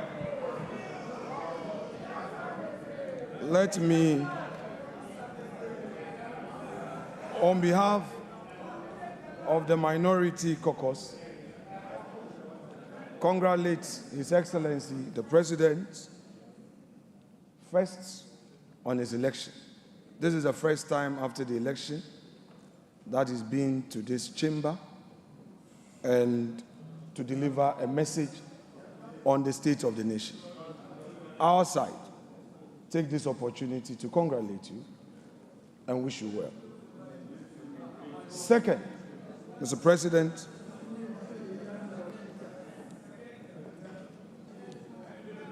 you notably said, quote, Mr. Speaker, the meat is now down to the bones. Meat is now down to the bones. This was at the time, Mr. President, that management team of your own government. You lamented on the same state of the economy that you had presided and Mr. Speaker, the President again says that he has delivered less ministers. But it is clear that his strategy is, if less, more divide.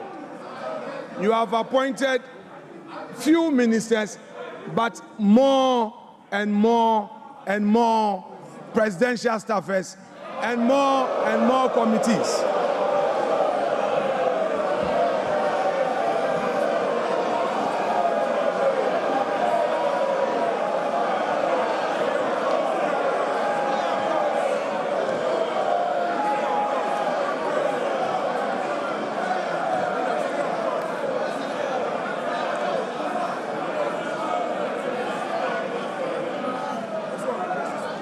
Mr. Speaker,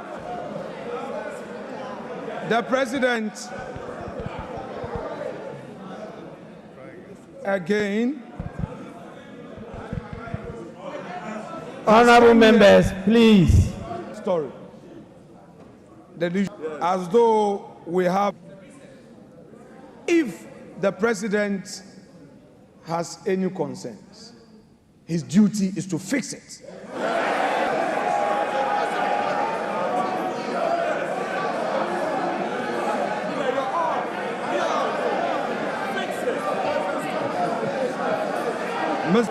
Mr. Speaker, His Excellency, the President, has announced to us a cabinet a cabinet of 19 with only 2 women. The daughter of the founder of this NDC, and the woman in this government, the vice president. Honorable members, please, order, order, order.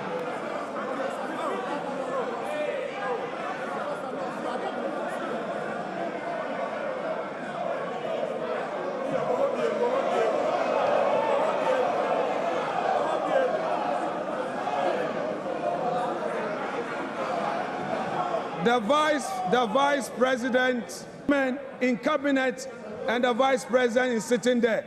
In percentage terms, we have only 10%.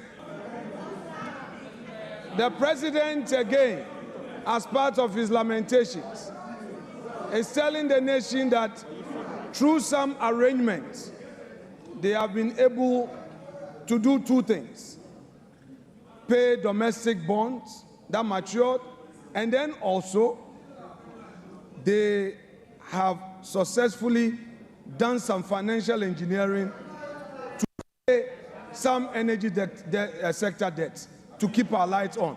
My question is, Mr. Speaker, has the president any budget?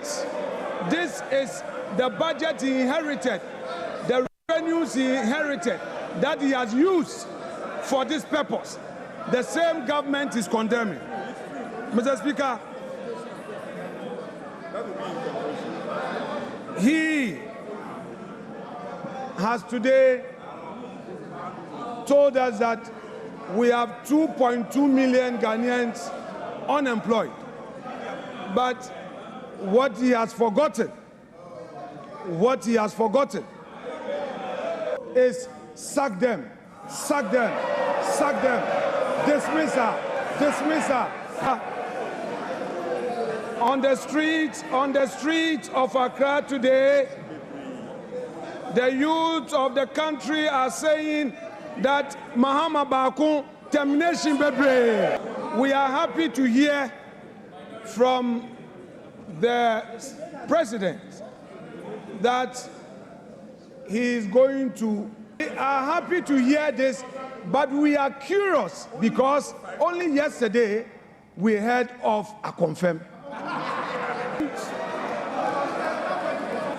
And in his submission on the scoop feeding program and the status of it, he said that they are now feeding the children well. What he didn't say was that every single one of the caterers he failed to tell Ghanaians was the one who initiated the same old stock. There's nothing new. NDC besieged the headquarters of the NDC demanding for jobs. Where are the jobs? Mr. Speaker, today, as independent MPs who have caucused with the NDC, today this house is full. They don't come to the chamber because there are no jobs for them. Mr. Speaker,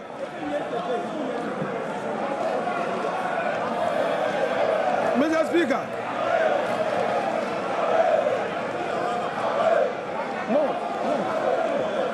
we have patience.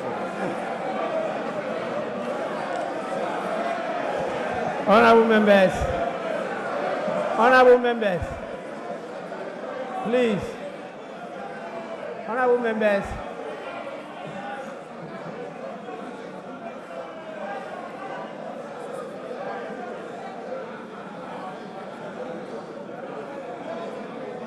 Honorable Minority Leader, Honorable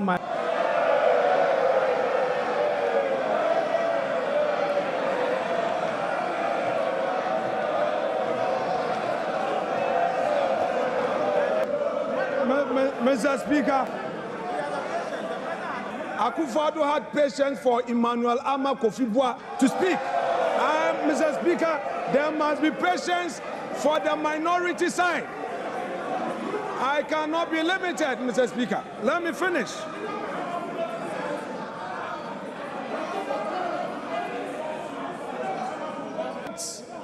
What we acknowledge, the strides made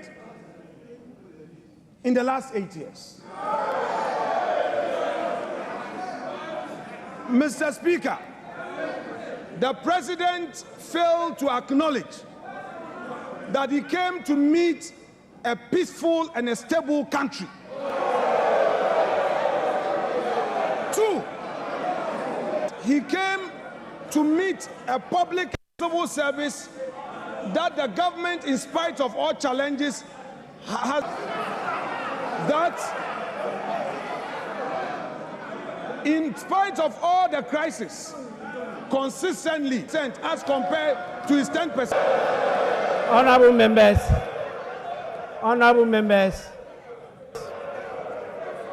and I want to draw your attention to them. We have with us in the chamber Honorable for 2024. We have the APC presidential candidate Hassan Abdullahi Ayarga, man of the PNC, Mr. Asaki Samson Awingobit, and we have the PNC vice presidential candidate in the person of Joycelyn Akofa Doche.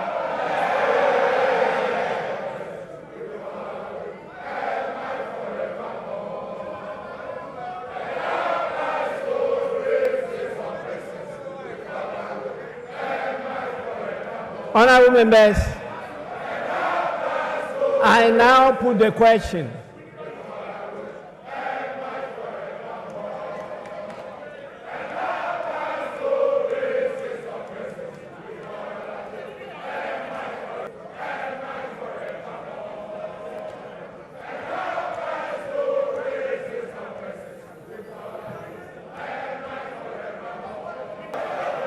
Honorable members, in favor of adjournment, say aye.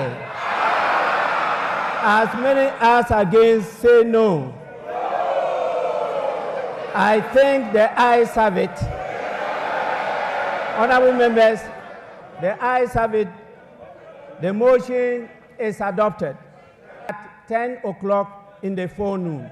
The House is adjourned.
Which is quite understandable, happens to be.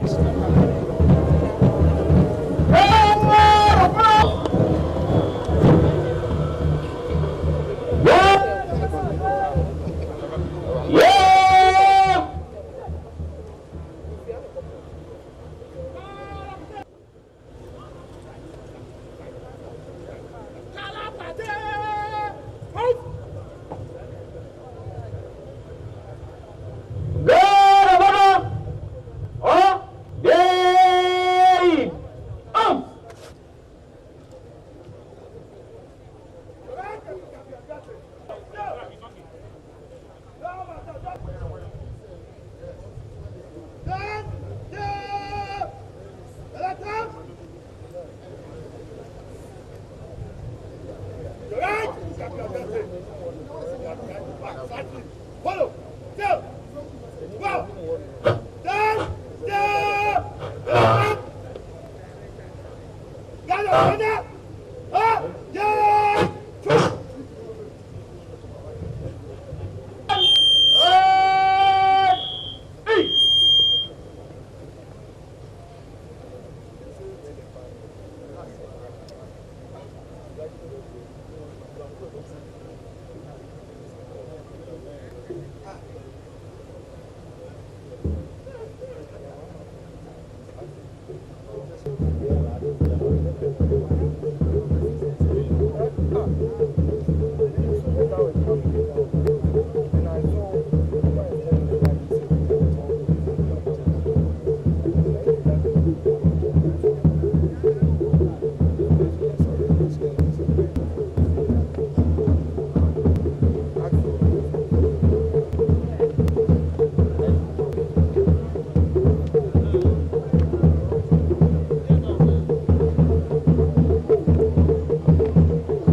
gentlemen, there's one thing I want you to know.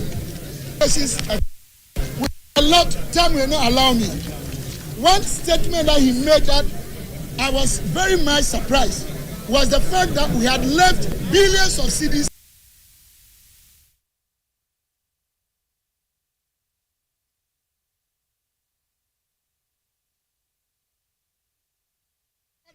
I'll hand over to you.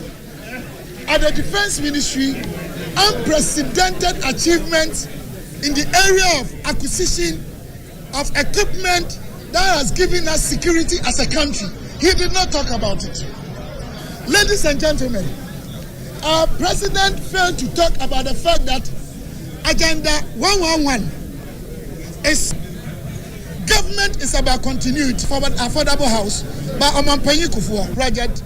It had to take Nanado and Baumia's government to even complete those projects. Now he talked about railway, unprecedented projects in the area of railway sector. Driving from here to Ho, you encounter about such major railway projects for crossing the roads. We have commissioned, if the president is trying to create the impression that the economy was so bad and it was criminally mismanaged, that is the reason he's been given the mandate. And that is why he was trying to intimidate the judiciary by describing the judiciary in a bad way. But ladies and gentlemen, the same economy was able to take care of the poor child, implementing more intervention in kind and in cash on the continent of Africa and on the globe. But for free SHS, over 100,000 young ones would have been home. Food feeding had collapsed. LEAP had collapsed. In fact, teachers and nurses' allowances, the most essential services in any economic jurisdiction, is education and health. But he cancelled all of them, making some of poor Ghanaians coming home only to be confronted with unwanted pregnancies. And some got into drugs. The First World War, we've been able to restore the economy. We handed over a restored economy to the Mahama government. In terms of primary matters, in terms of secondary macro indicators, in terms of education, in terms of agriculture, in terms of health, they actually inherited this shortest possible time. They have borrowed almost 59 billion Ghana cedis. Only in 50 days. Less than 2 months. Less than 2 months. Mahama's administration has borrowed 59 billion, unprecedented. So all that we are telling you is that Ghanaians have given them the mandate. Ghanaians are expecting them to treat everyone, whether you are from the north or south or central part of Ghana, whether you are New Laye or are they even sacking nurses and teachers. We have teachers and nurses. In conclusion, we want to tell you that in the first place, the economic figures have indicated us that we left a better economy. Secondly, the proper policies that are betterly managed. Our economy was good enough. The safety, fundamental human rights. Ghana was peaceful. We were living together till they took over. So we don't want you people to go out there and be deceived at the appropriate details of every bit of the economy and the social framework of this country that we left as a government. Go and count the number of STEM schools we built. Go and count the number of school buildings we put up. Go and count the number of health facilities. Go to the police. Go to the army. Go to all the security. Conclude by saying that the MPP government actually left a well-restored economy after what Ghana went through as a result of the severe economic crisis. Ghanaians were still enjoying the social interventions that I named all of them. Yes, Ghana went through challenges, but before we left, this is for the NDC government to continue the good. All right, so that was the former Deputy Minister of Finance.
here, a new government has come to pump in more money into the city. In the history of this country, a significant improvement in the area of the pharmaceutical manufacturing, because this is the first time we have even intentionally capacitated about 3 companies to be able to take part in any WHO, procurement. Previously, no pharmaceutical company could participate in procurement in WHO because we didn't have the capacity. But we did that. SONA, before I let you go, especially because you were in the business space of things, the president says that Ghana is open for business again, especially because he believes that our ease of doing business has declined over the years. You agree? Yeah, Ghana has always been for business. We are already doing business. We are doing so well. We have attracted very good investment in the last 7-8 years.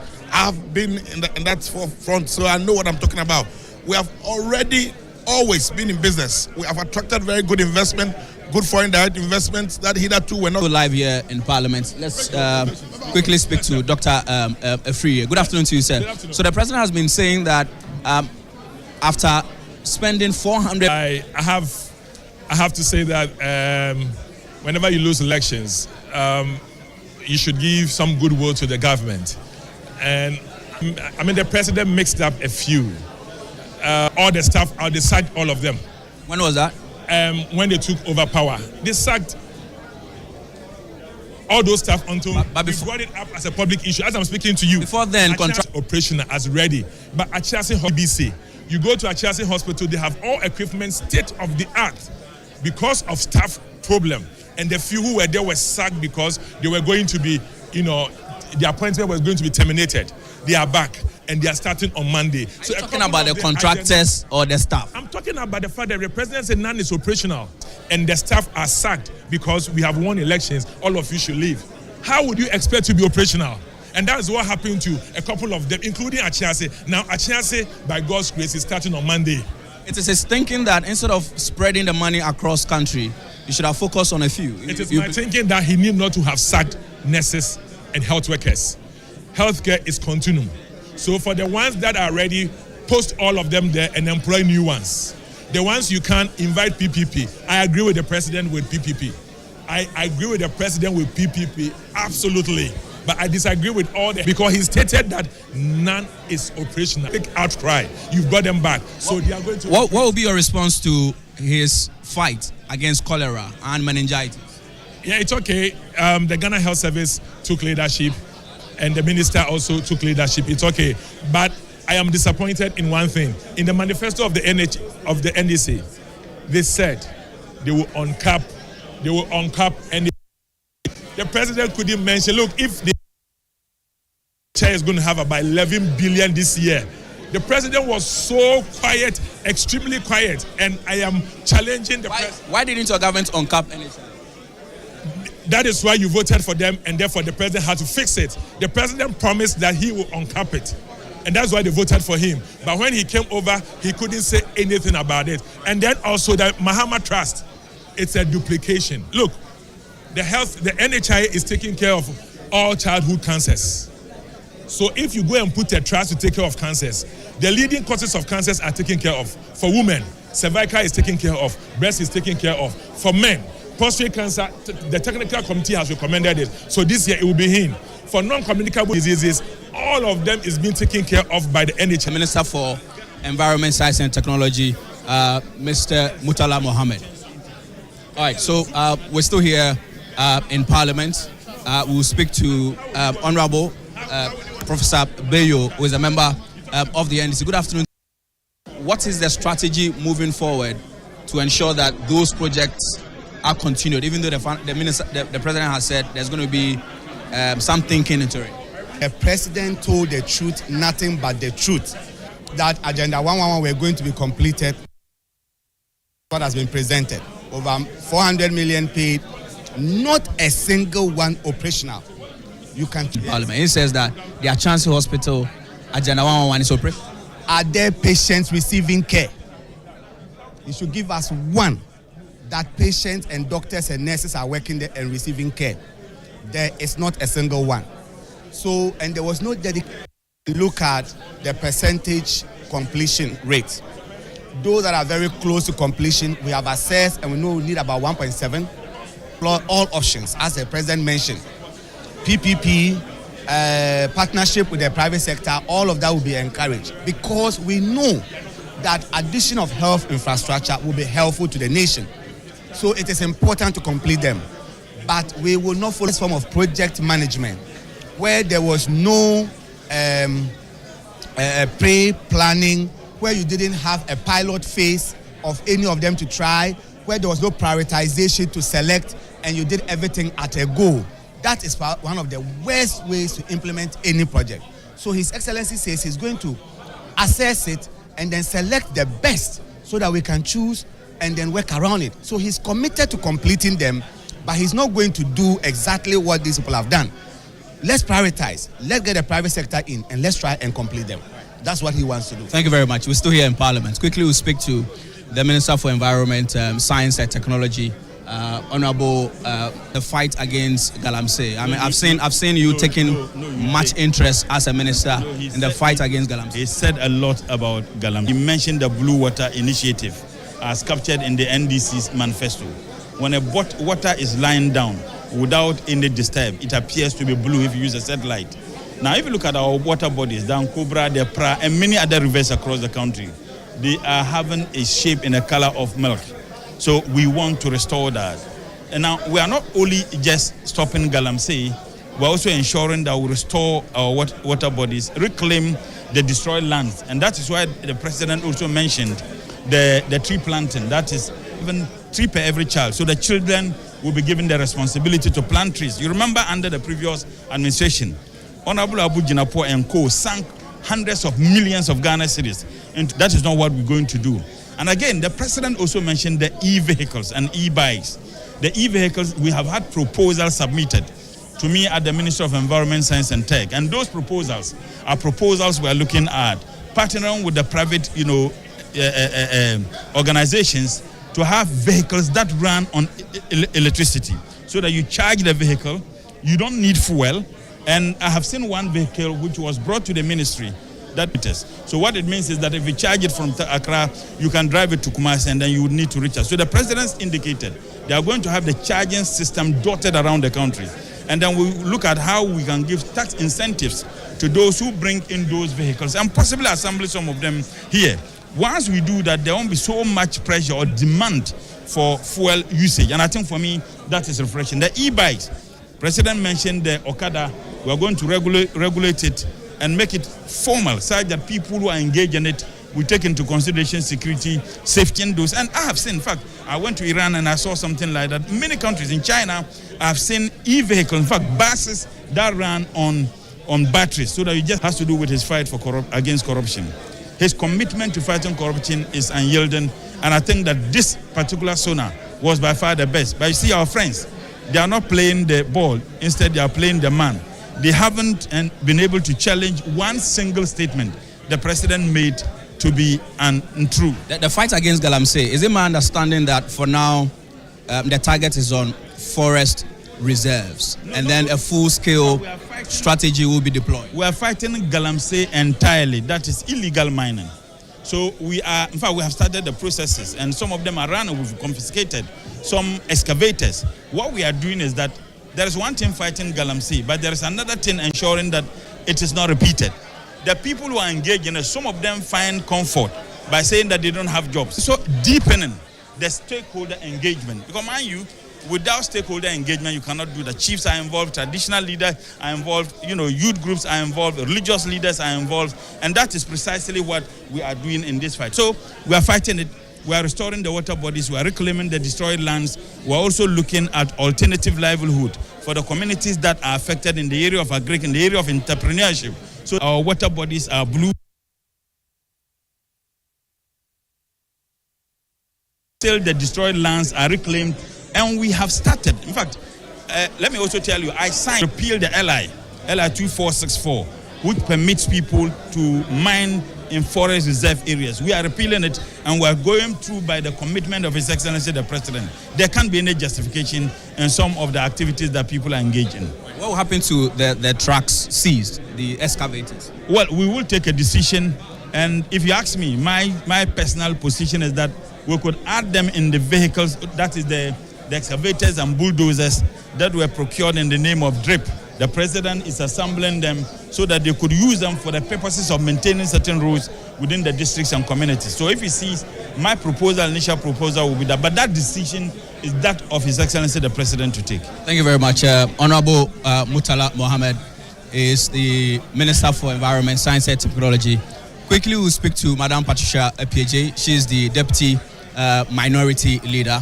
Good afternoon to you, ma'am. I saw you listened attentively to the President. He's been talking about the dire economic situation that he has inherited. You only chose to speak over the years. You don't agree? No, speak now. I'll be looking at the deterioration of laws in the system. There's complete lawlessness in the system. What I mean, the economic mismanagement is one of the aspects that we are experiencing. Currently, he's creating deeply into unemployment in the system. So what you would need to do is to come and continue. And what are we experiencing? Thousands of people are being laid off. How are you going to address the issue of unemployment if you are not going to continue and come up with good policies that will encourage that? So you say that will you say that your government handed over a sound economy to this new? But you know that we were bedeviled with the global economy, which our government tried as much as possible to reset it. Because if you can remember, when the President Akufo-Addo gave the State of the Nation address in the early part of the month, he indicated that I'm happy that when I became the president, I inherited power surges, but now, which we call doom so. But now, I'm happy to say that I'm living with the lights on. What are we experiencing now? Power is of critical need now. And when immediately we are able to, this thing persists, the power outs persist, what will happen is that you begin to experience high electricity tariffs. And we've had it before. So what are we trying to do? The issues about the unemployment, the revocation of employment, it's not something that we need to joke about. You know, it has been condemned by the Nurses Association. It has also been condemned by the trade union. But some say your government did same. Pardon? Your government did same. That is not what you're talking about. You are resetting the economy and not to set us backwards. Finally, before you go, he's been saying a lot about corruption, ensuring a lean government and what? No. I see everything as business as usual. If you can really tell, exciting for them to cheer about, you know. So I see it as a business as usual and nothing to commend him on. So this is how I feel about the whole thing. Thank you very much. We're still here in Parliament. We'll be speaking to Honorable Emilia Arthur. She's the Minister for Fisheries and Aquaculture. She's also been in the House. It's for you. The President has been talking about exploiting the blue economy. Of course, I think that the entire State of the Nation address was just what it was. It hit what the issues are, the current state, the economic situation that we find ourselves in. I am new in my ministry and I've gone and met huge debts there. So everything the President said was right on point. But not only did he show the current situation, he also gave some highlights on the way forward. With regards to my specific ministry, he had our economy is not only about fisheries, it's about how to explore and exploit ocean resources. So it's about fisheries, of course, but it's also about tourism, it's about water transport, it's about oil and gas. So we've started the work. We already have a intersectoral approach to setting up and looking broadly at blue economy to benefit Ghana and our development. I mean, there were some who thought that in the spirit of downsizing the number of ministries, the Ministry of Aquaculture should have been encapsulated under the Ministry of Agric, as it was in the Mills administration. I was a member of the governance committee that proposed that, but later on when we engage our stakeholders and what have you, they thought that the Fisheries and Aquaculture Ministry should stand alone so that there will be attention to it. But however, maintaining the Fisheries and Aquaculture Ministry did not have any impact on His Excellency's ministries, and the Aquaculture Ministry is part of the 19 ministries that, I think 23 ministries that he set up. So irrespective of maintaining it, it did not affect his downsizing objective. He has downsized, period. Are you in any way, part of the fight against Ghana? Yes, yesterday I was at the brilliant event that was organized by the Minister well, because the rivers, the contaminated rivers, flow into the sea. For example, my constituency, Shama constituency, where I am member of parliament of, that's where the River Pra ends, and there's an estuary that the River Pra flows into the sea. So the contamination of Galamsey, of the effect of Galamsey on the waters and rivers, affects also the sea and affects the ocean ecosystem, our people, and also as an economic activity. So yes, it is of great concern to me, and I am part of the team working to change the story of Galamsey. Before I let you go, in the next 1 year, when the president comes to this house again to deliver another State of the Nation address, what will be the story from the Fisheries Ministry? The story from the Fisheries Ministry would be that not only have we paid attention to marine fisheries, but the story would be that we have completed and operationalized the Anamabu Fisheries College that has been abandoned for a very long time. The story will be that fisheries production has improved. Thank you very much. Honorable Emilia Arthur is the Minister for Fisheries and Aquaculture Development and the MP address. Rachel Cote it's been a very so far. Well, it's been the minority leader wanted to come in with a fresh debate altogether, and the speaker had to cut in. Otherwise, we would have been still there, and we've had reactions from both sides of the house. In fact, the minority side had an official briefing and touching on the various sectors that President Mahama spoke about, and for me, it's on spot. So, I mean, sometimes when it comes to the house, speaking to members from both sides, sometimes a little bit difficult. But today, it looks like all of them were available when we talked. Today, it's easy because both sides of the house are willing. Members from both sides of the house are willing to speak, and like I said, it's been good. All right. So that was Rachel Cote. She's our parliamentary correspondent. So the President's Excellency John Dramani Mahama has been talking. It's been over 2 hours of telling us the economy that he inherited and what he wants to do with it. So even though he is shying away from appearing to be lamenting, he says that the situation that he inherited is dire. He put it as the economy is in crisis. The story is Ogbete. There, of course, speaking to members of Parliament that on the floor of Parliament. We'll get back to the studio here, which obviously is going to be more about what happened this morning into the afternoon in Parliament. Our guest is still here, Dr. Karl Mark Ahin, who is a governance and policy analyst. He's also a lecturer at the Political Science Department, CAF University. Maybe I'll pick your final thoughts and your summary, and we can wrap it up here. Yeah, George, as I was saying, I think that the president gave a reassuring message and what he intends doing and what he has done so far since he was sworn into office.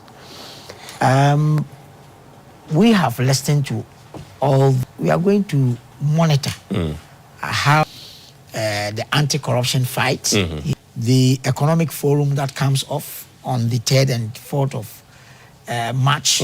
It's, I mean, the expectation of Ghanaians to see what is going to transpire, to assess going. Okay. So I wish the government a very good luck, and I believe that both the democracy. Okay, all right. Look, thank you very much, and grateful for your time, joining us all the way from morning into the afternoon. Thank you. Thank you very much. All right. The president also gave a strong assurance that he's going to fix the challenges, which is the economic challenges that we find ourselves in. Not forgetting what the minority leader also said, that if the president is talking about problems, they should fix it, because that's why Ghanaians voted for him. On that note, during our independence and, of course, during the presentation of the budget, to just stay with us. I'm handing over to Doreen, who's getting ready for the news. Hi, Doreen. Hi, George. What's up? I'm good. I saw you throughout this morning. I mean, having a conversation about the budget and the president's state of